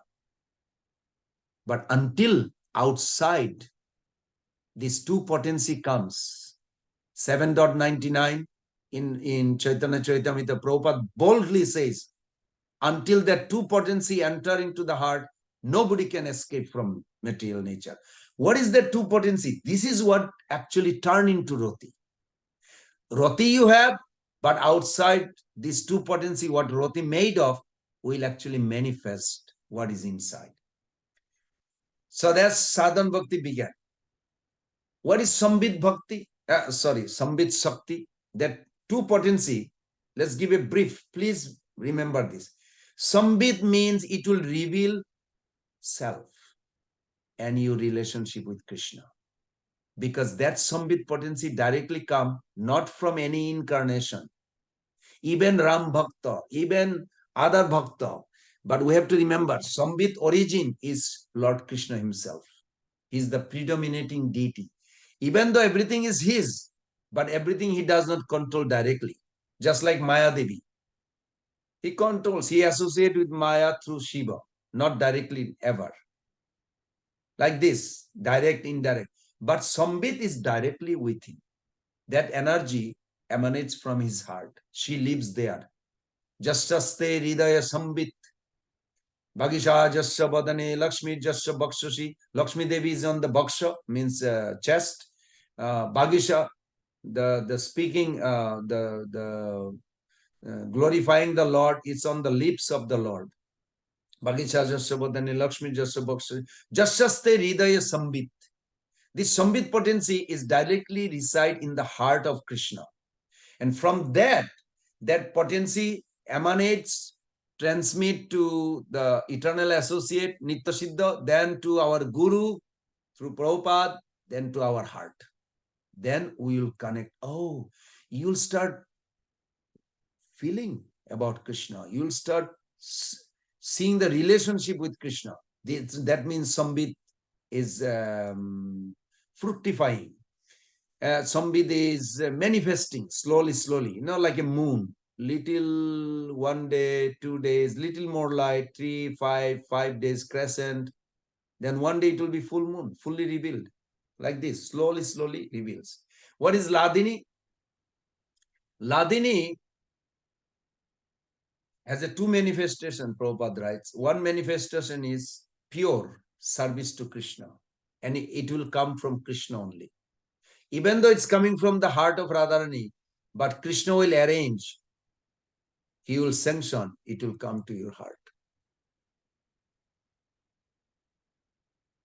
Where is the evidence? The tendency to exploit material sense enjoyment will go down. You will find a satisfaction within your heart. That means Ladini is manifesting. Okay. So Roti makes Krishna and the devotee take on a role of object of love, and or you can say beloved to enjoy the love, and you become the lover to supply the love. Ashray and Bishay. This is what Vibhav we discuss. When roti or your attachment is directed towards Krishna, Prabhu's and mother, please remember that line. When roti, what I read, Atra StayiBhava Suprakta Sri Krishna Vishayarati. I thought I posted that sloka. Atra StayiBhava Suprakta Sri Krishna Vishayarati. When your attachment, attraction, directed towards Krishna, that is called StayiBhava. Roti is the same roti, now became StayiBhava. StayiBhava is the main, like a vessel for rasa. Rasa means other 4 ingredients has to come there. But without StayiBhava, there is no rasa. You can say StayiBhava is also like a permanent relationship of love. Whatever it is, it may change later on, but doesn't matter. It is correct. So now let's put together. So rati, the attachment to Krishna, when it's directed towards, with those 2 potency together, it mixes with shelter of a devotee, particular form of Krishna. This is called Vibhav. And there will be igniting elements called Uddipan,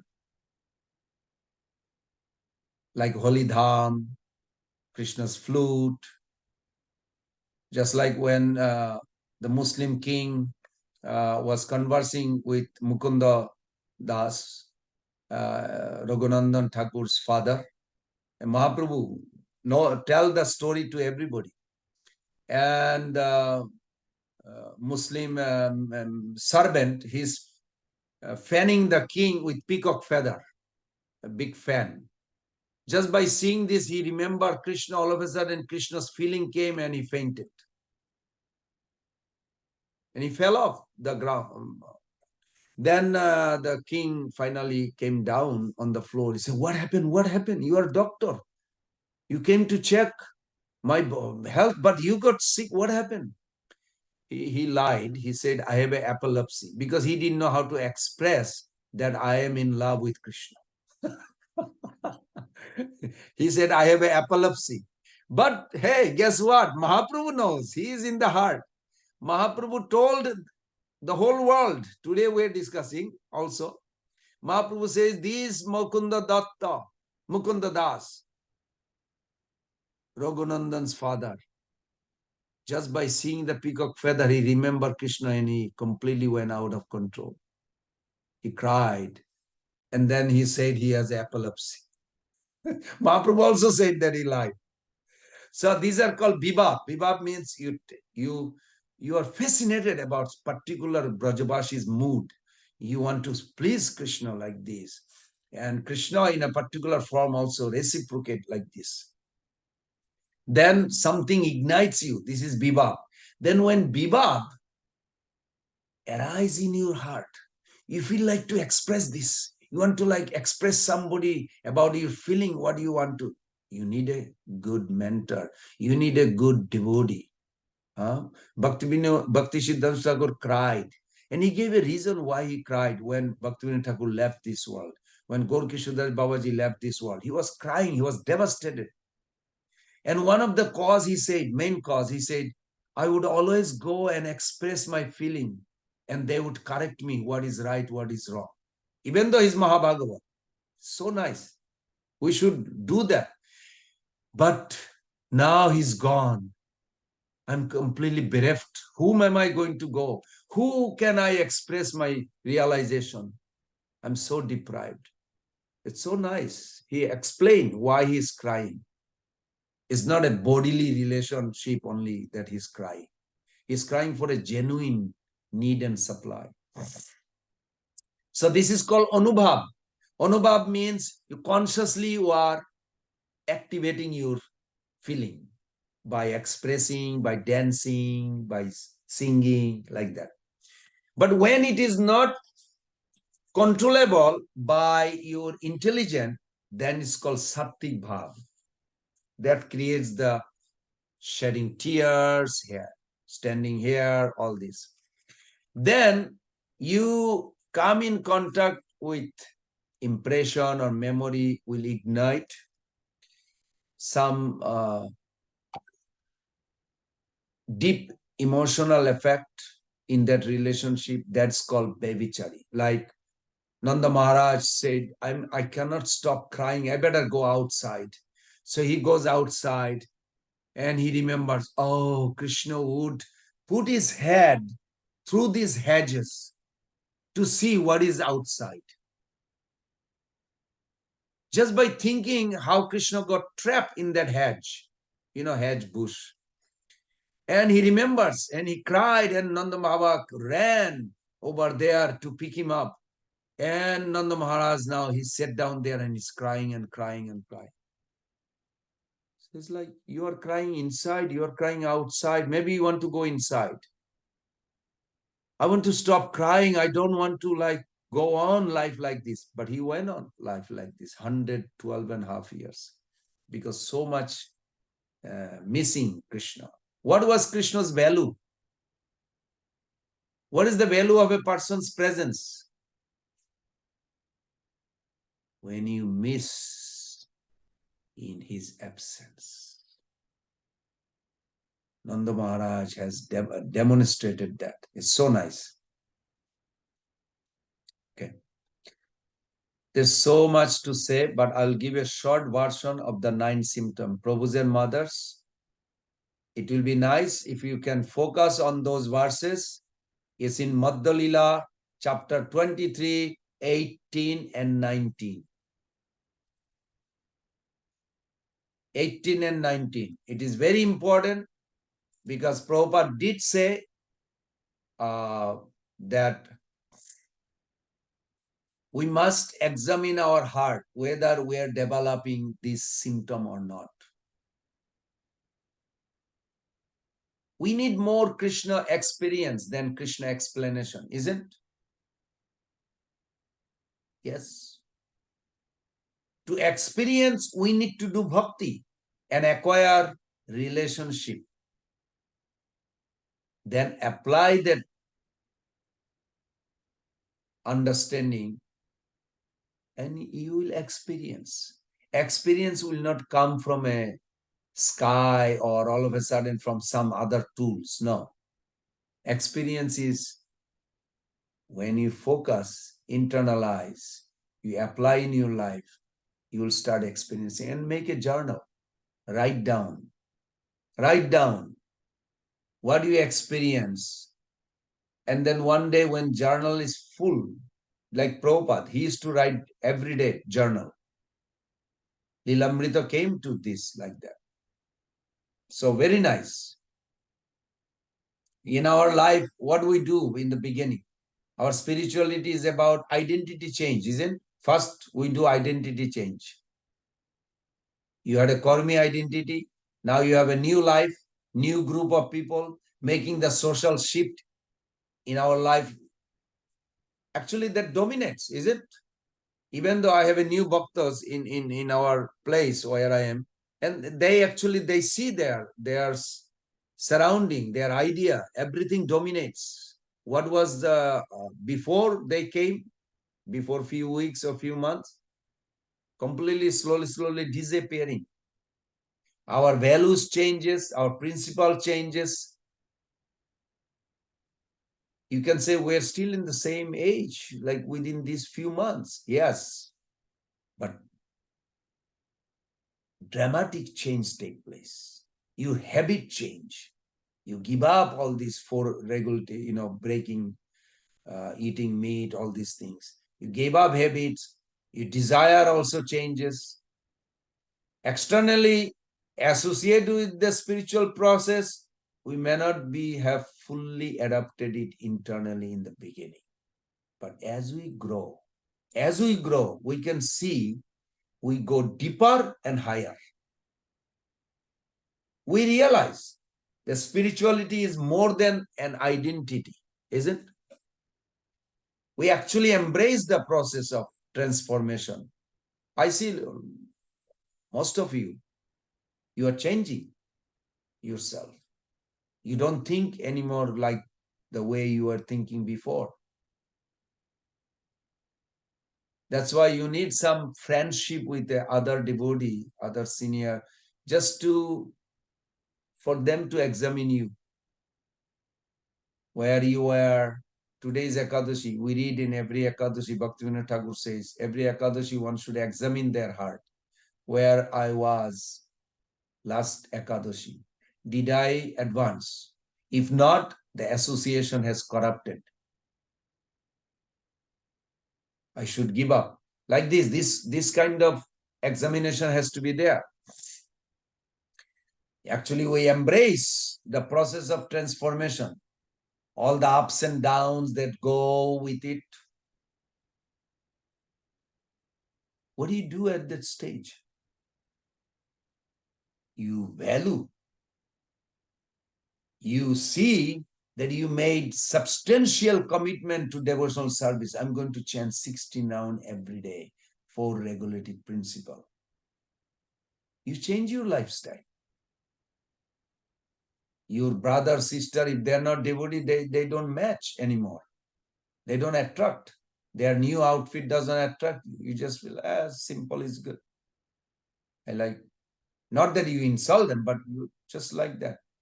So process is likened to cleaning.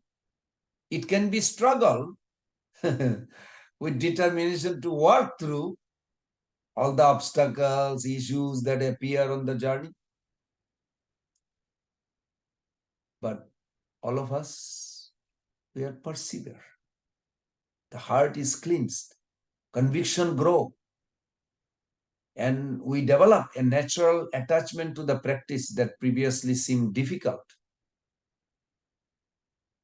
In my own life, I would sleep 6 hours minimum to 8 hours in my business life in California. And Sunday, once in a while, I would sleep for 10 hours. I see, it's a big dramatic change. Nowadays, you sleep 4 or 5 hours is enough, plenty. You get up 2 o'clock, or you feel fresh, you feel happy. I could not think this 30 years back, 20 years back. It's not possible. But we see that. We have to be realistic. So what is happening? The process of spiritual life brings us face to face with Krishna. That's why Krishna consciousness is not just meant to help one cultivate the faith in God, but empower each of us to dynamically feel his presence at every moment, or at least some moment every day. In this way, when we keep on growing, we will see what is happening in our life in relation to Krishna. We become more intense in practice of the process. Heart is more transforming. It awakens our connection with Krishna, and relationship matures into deep emotional exchange. And eventually we will arrive, or some of you may be arriving already there, the apex of spiritual life, pure love of God.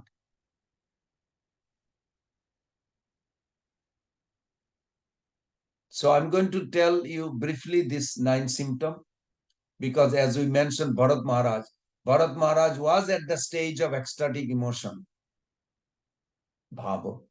Yet, he fell from his spiritual practice. The lesson regarding attentive spiritual practice are actually relevant at every stage of our spiritual life. And Srila Prabhupada, Prabhu's and mother, sends out a stern warning.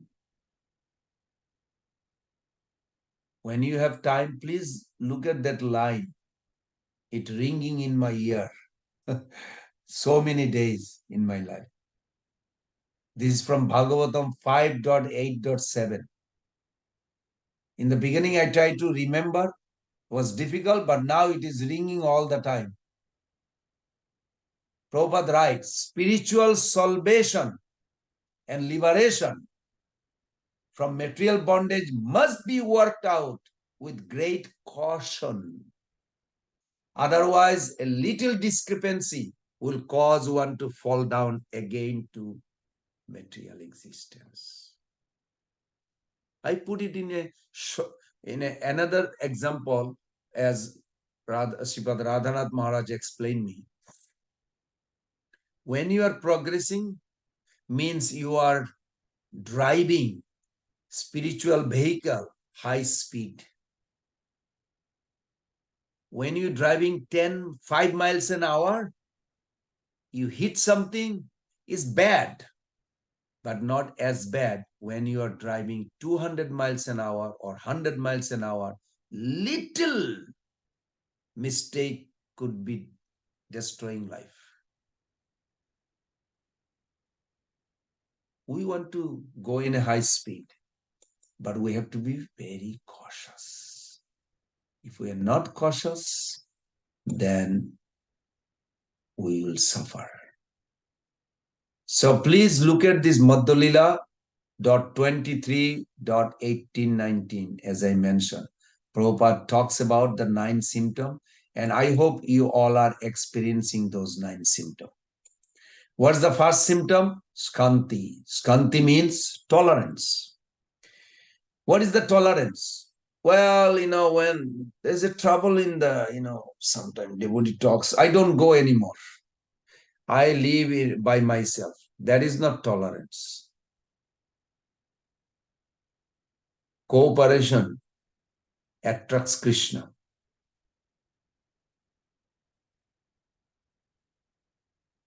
Situation, if it changes me, embrace it. Prabhu's and Mother, not everything I like, what happened in my life, even now. But that's the only way I can progress. By escaping from devotee association, I will not. Because I have a problem. I can look down the others. I think like I'm more advanced than them. Very dangerous. Very dangerous. Just Maya's trap is waiting. So first symptom is tolerance. If you look at that verse, anybody has that in front of you? 23. This is like a famous. If somebody say, I have taken shelter of a pure guru. How do you know he's a pure? Well, he has these 9 symptoms. There are 12 symptoms, but 9 symptoms is visible. And you can quote that verse. Skanti abhyartha kalatam virakti mana sunnata asabandha samat kanta nama gane sadaruchi asakti tad gunanakhane priti tad basati stale iti adda anubhavam surjato bhava ankure jane. So first symptom is Skanti. You remain undisturbed even in the midst of danger. Where there's a dacoit trying to kill you, or this guy, you staying in the house, like Prabhupada was staying 3 days in somebody's house. His name is David. Middle of the night, he pick up a knife and show Prabhupada. This is a small studio because Prabhupada didn't have a place to stay and he didn't have money to rent. He said, I can kill with this knife. I don't know if Prabhupada knew 911 or not. Well, he has to have a phone also. 911 is not enough. Those days, there was no cell phone in 60s. But nonetheless, Prabhupada had a actually best 911. It was called Jopamala. He picked up the Jopamala. He got up from the bed. He saw he's holding a knife. He picked up a Jopamala and Prabhupada started chanting. And this guy didn't know what to do because he was overdoses with the drug. Even though he invited Prabhupada to come and stay, but I don't know whatever was going on. Sasur Maharaj, that's how he explained. Then he was going around Prabhupada's bed. And then second time he said, I can kill right now with this knife. The third time he comes, Prabhupada said, put down and chant Hare Krishna. He was very sober. This is called Skanti. Definitely has a pure love, or awaken fully, or even awakening. They are undisturbed. Now, I'm not saying that this has to happen to your life to experience that. Bhatt does not say that. Bhatt says that you will not be disturbed. You will never go away from Krishna consciousness. Any circumstances, you will stay peaceful. That is important. Skanti abhyartha kalattam. Second is abhyartha kalattam. Nothing to do, you are thinking of Krishna. You are busy. When you are proofreading, you don't have to meditate on the blue boy. You have to do actually what is correct spelling, what is proper sentence. Prabhupada said that is Krishna consciousness, that this is for pleasing Krishna. Krishna wants every town and village to be Krishna consciousness. Okay, I'm correcting proper sentence, proper editing, because one devotee told me he does that. He's the head of the, oh, now you know who it is.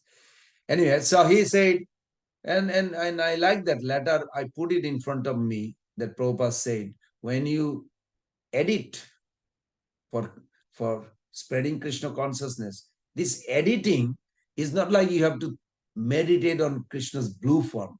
It is you trying to please Krishna. That is Krishna consciousness. That is meditation on him. So like this, these are called abhyartha kalattam. You don't waste any time. Whatever you're doing, you see, okay, I need to maintain my body, so I have to do exercise. Okay, I'll go on a japa walk. I'll chant in my mind and I'll be like running or doing some exercise like that. Everything you do, connect it with Krishna. You're not wasting any moment. Abhyartha kalattam is not like, well, I need to take shower. That's not Krishna consciousness. I need to go use the toilet. Yes, those are also part of Krishna consciousness. And I'm sure you all doing that. Third symptom is virakti. Virakti means disinterested in sense gratification. Also, disinterested. Mahatma Prabhu, we are discussing, very nicely he explained that yes, virakti we should develop. He's one of ISKCON Guru, very nice devotee, senior disciple of Prabhupada. He said, means I don't want to hear mind dictation. Within me, mind is telling, this devotee is not good. This devotee is good. This devotee gives you good donation. This devotee don't give anything. These are mind talk. But it is within you. This is difficult. But you have to tell the mind, no, it's not important. It's not important. Give big donation or no donation. What's the difference? Krishna wants the heart.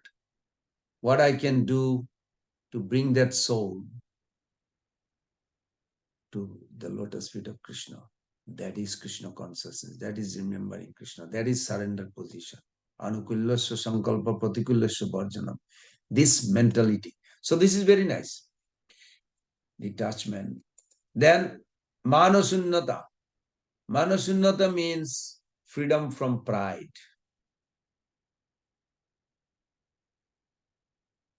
Prabhupada gave an example. Rupa Goswami Pad, I think Rupa Goswami Pad gave the example and Prabhupada translated it.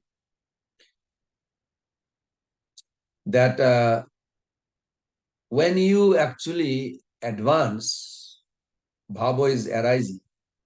Even if you see your enemy, you will be begging some alms from the enemy. You will not have any pride in you. you are completely free.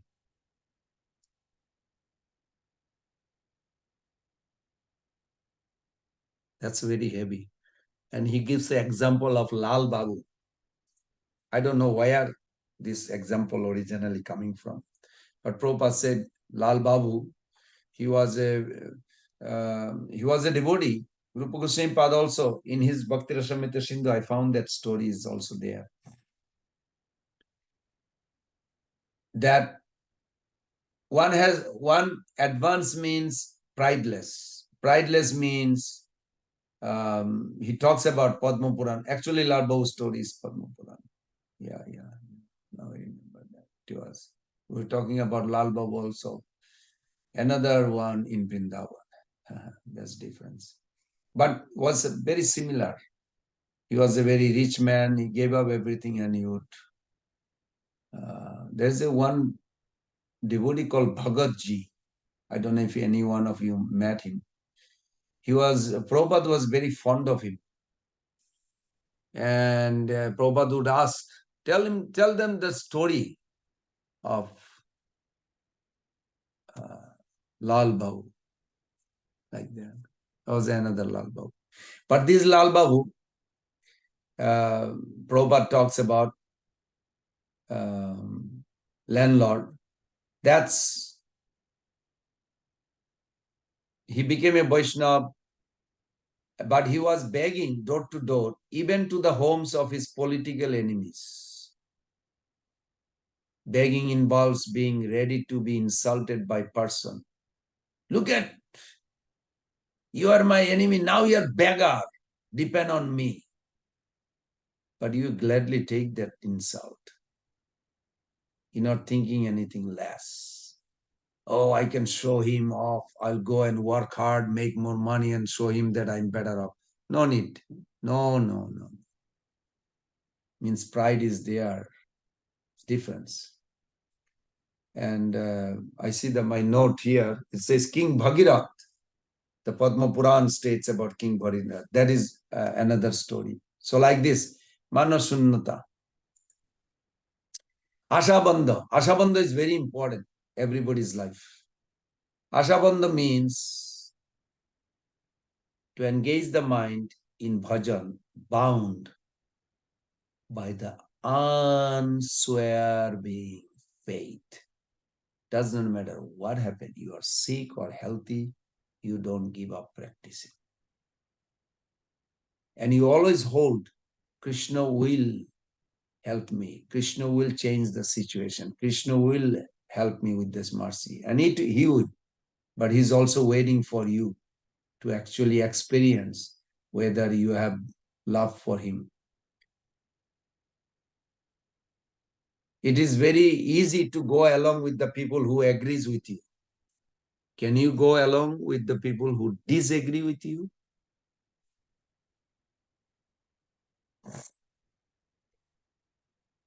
Then the number 6 is deep longing. Deep longing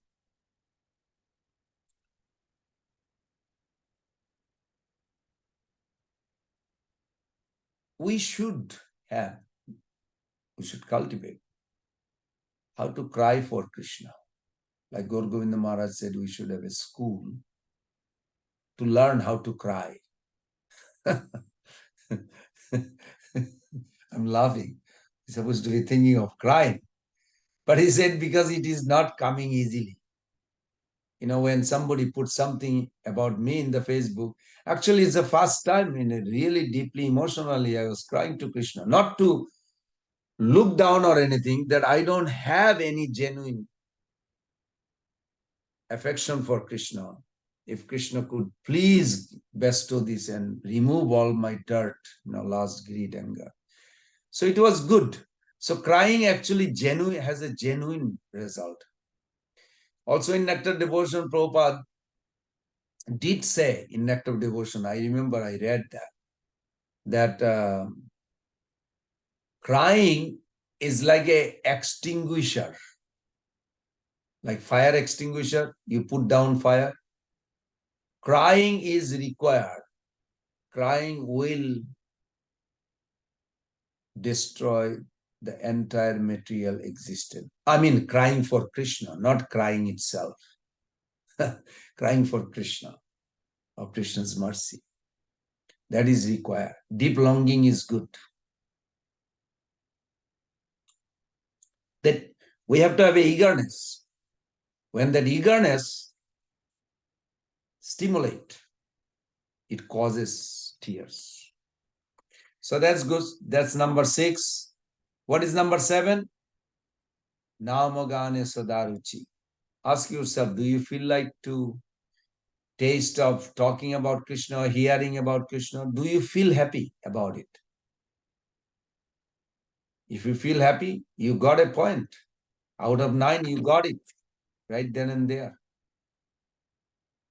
Tamal Krishna Maharaj, Prabhupada to ask Tamal Krishna Maharaj, do you feel sometime that you want to hear more about Krishna?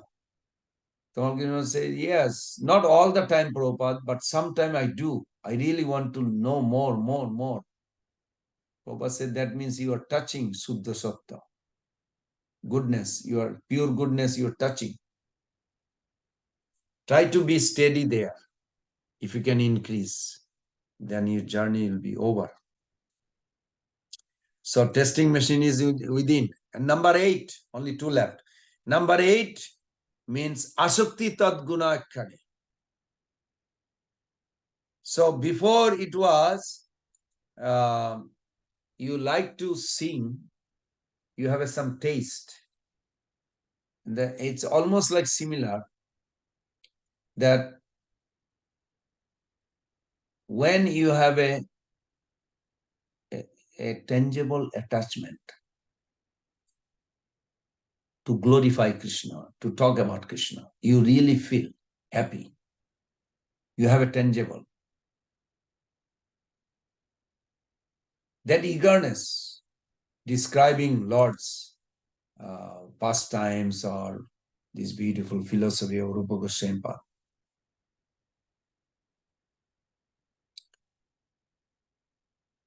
like Bilamangal Thakur, he was asking, he was blind, so he said, who are you and what is your name? You being with me, traveling from where I lost my eyes, and you brought me here. Now, where are you going? He said, well, I'm back in the village. I have to go. Then Bilamangal Thakur said, how is that I am feeling more attraction to hear from you about Krishna? But when I speak about Krishna or when you are gone, I don't feel that attraction, but I feel very deep attraction. But in my mind, I feel you actually came in a form of a boy, but you are that Krishna.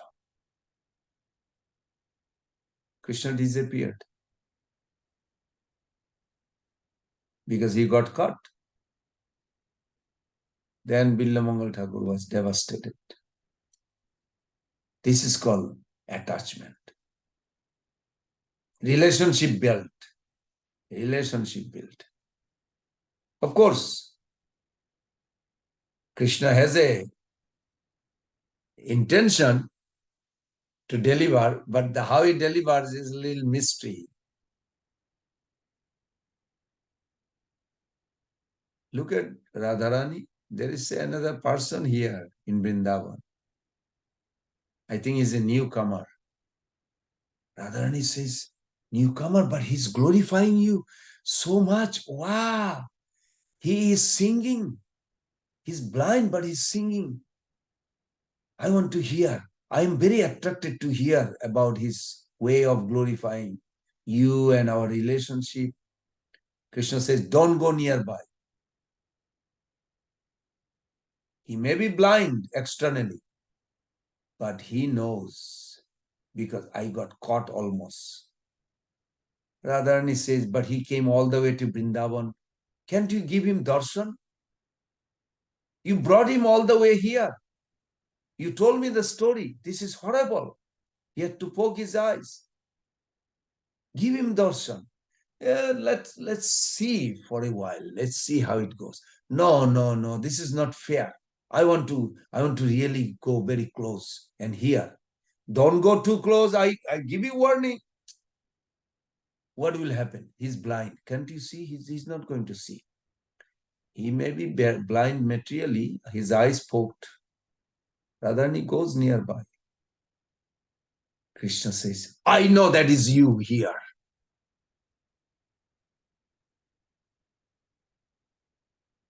Finally, he had to give him the eye. My Lord, let me look at both of your beautiful face and the lotus feet, and then close my eye. I don't need anymore. Let me retain that forever, eternally. So when Bilamangal Thakur writes, he said there is a cunning boy that nobody can escape from him once you go after him. I fall in that trap. And he forced me to drink the nectar. I develop a strong desire to become his maidservant, and he made me maidservant. I'm extremely happy, but he's a very cunning. Be careful how he will deal with you.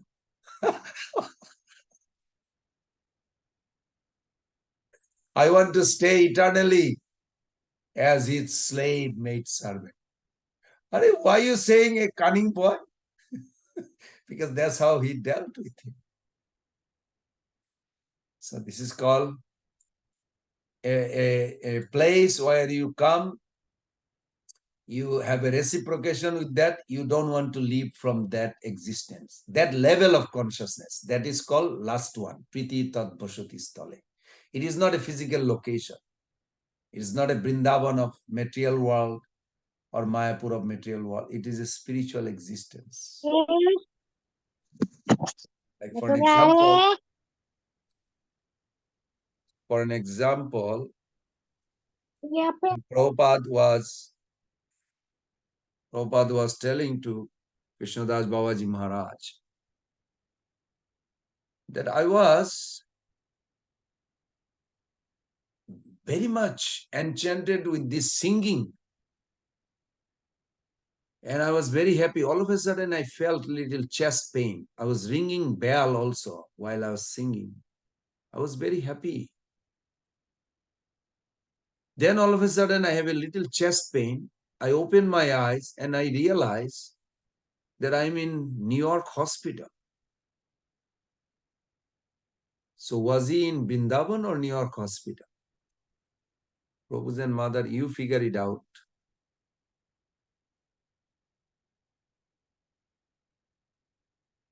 That level of existence is required for all of us. Okay. What is the conclusion?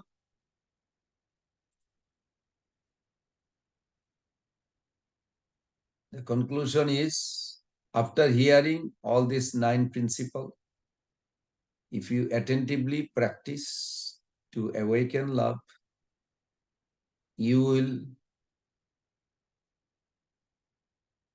start getting some taste. What is that taste? The first taste will come. You will develop a strong desire. I want to serve divine couple. I want to serve divine couple. Prabhupada sing that song of Narottam Das Thakur, Jugala Kishore. Gatia Malotir Mala Diva Duhar Gole. These are very confidential. That strong desire will develop. The second taste, you will develop a desire. You want to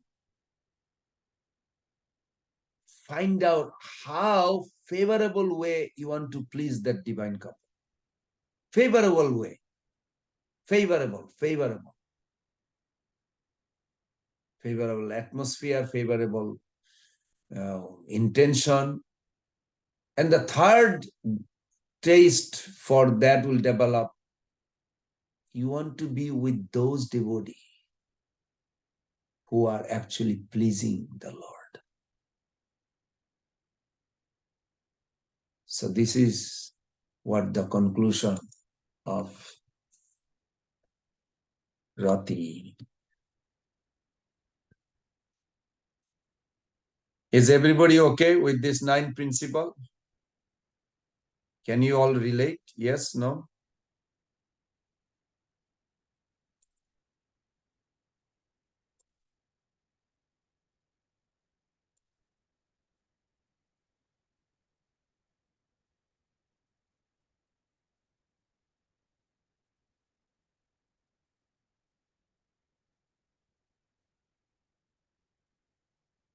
Anyone would like to share?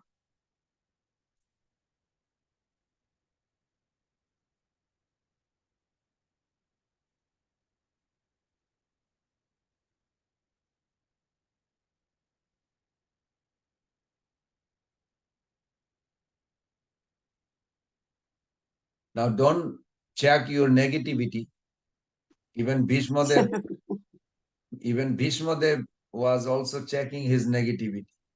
Even Bhishmadev was bewildered. Bhishmadev, eternal associate, he was bewildered.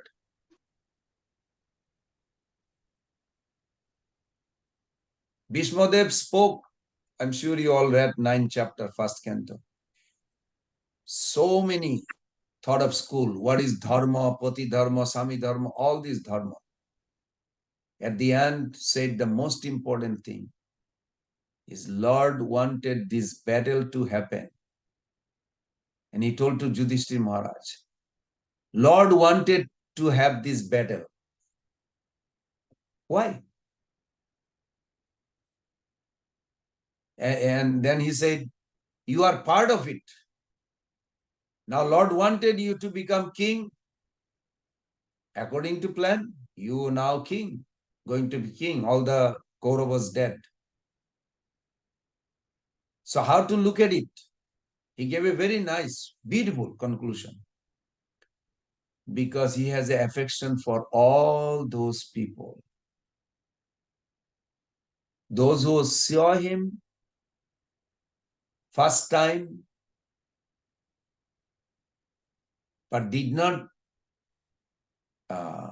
When you see a very striking things in front of you, if you are if I have a transparent heart, if I have a good heart, clean, then Krishna consciousness will be attractive.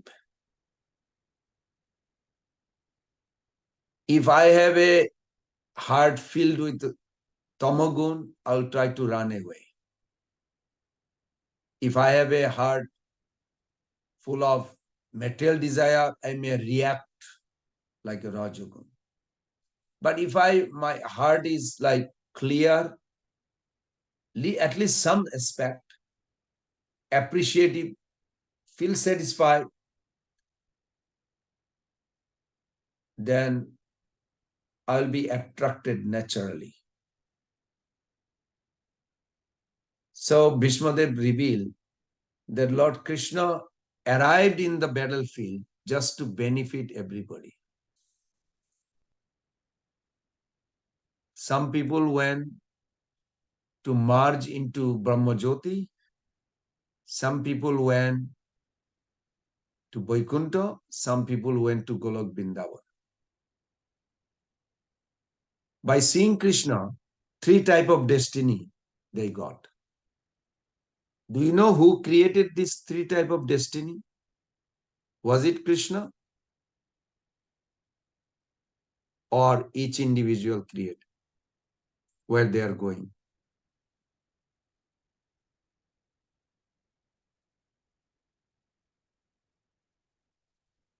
Any idea?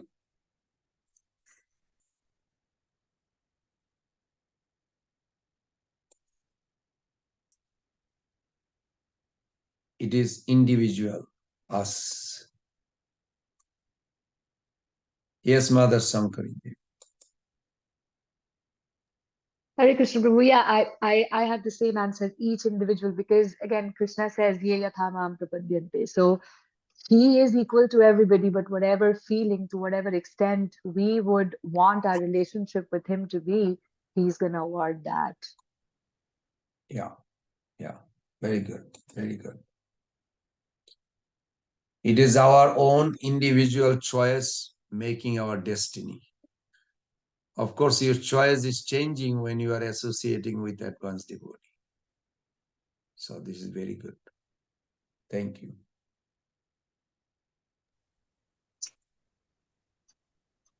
Okay. Any reflection from today's discussion? Or yes, Mother Sri Upanishad. Hare Krishna, Prabhu, thank you so much. I just got back on and I was thinking about what you said about Bilva Mangala Thakur. And my question was about yesterday, you had made a comment about the story of Sudama and him traveling to all these different, I guess, births and going to different places. And when he arrived at Vaikuntha in Vaikuntha planets or Vaikuntha, they were not, they didn't want to talk about certain things about Krishna in Goloka. Is that, am I correct with that understanding, or Krishna as a boy? When he was in Vaikuntha, they don't talk about Golok Vrindavan lifestyle of Krishna.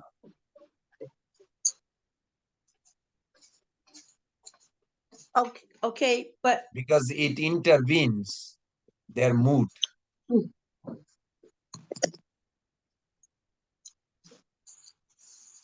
Okay, but so you said it intervenes. It intervenes with it can disturb also. Mm-hmm. When somebody somebody is looking for shelter, burned out in this world, completely frustrated. If you tell him, I'm worshipping God who steals butter, is not going to help him. But wait, I said it from the scripture. I understand. But that's not going to help him. If you tell him, in life, you're frustrated, you come to Krishna, you will get complete peaceful atmosphere. Oh, wow, I like that. No disturbance. It's true. That is there. Santaras is there. But Vatsulya Krishna steals. But if you tell him, I can take you to God who will be stealing butter and, lying to his parents, like, it's not going to attract this. It's not going to help this person. It makes sense? Yes, I understand. Yes. Yeah. So something like that. My other question is that, so how do you, it seems like it's okay to want to go to Vaikuntha, all right? Vishnu's abode. Sure, you can go, but ask yourself, Yeah. where you draw your most happiness? From a relationship. Okay, yes. All right. All righty. Haribo, Hare Krishna. Thank you. Thank you. Thank you. Okay, if no takeaway, we can stop here and looking forward to see all of you tomorrow. Tomorrow will be big day. Four devotees will present. Will be good. Hare Krishna, Krishna Krishna, Hare Hare. Hare Rama, Hare Rama, Rama Rama, Hare Hare. Vancha kalpataruvesya kripa sindhave vacha patitanam pavanam.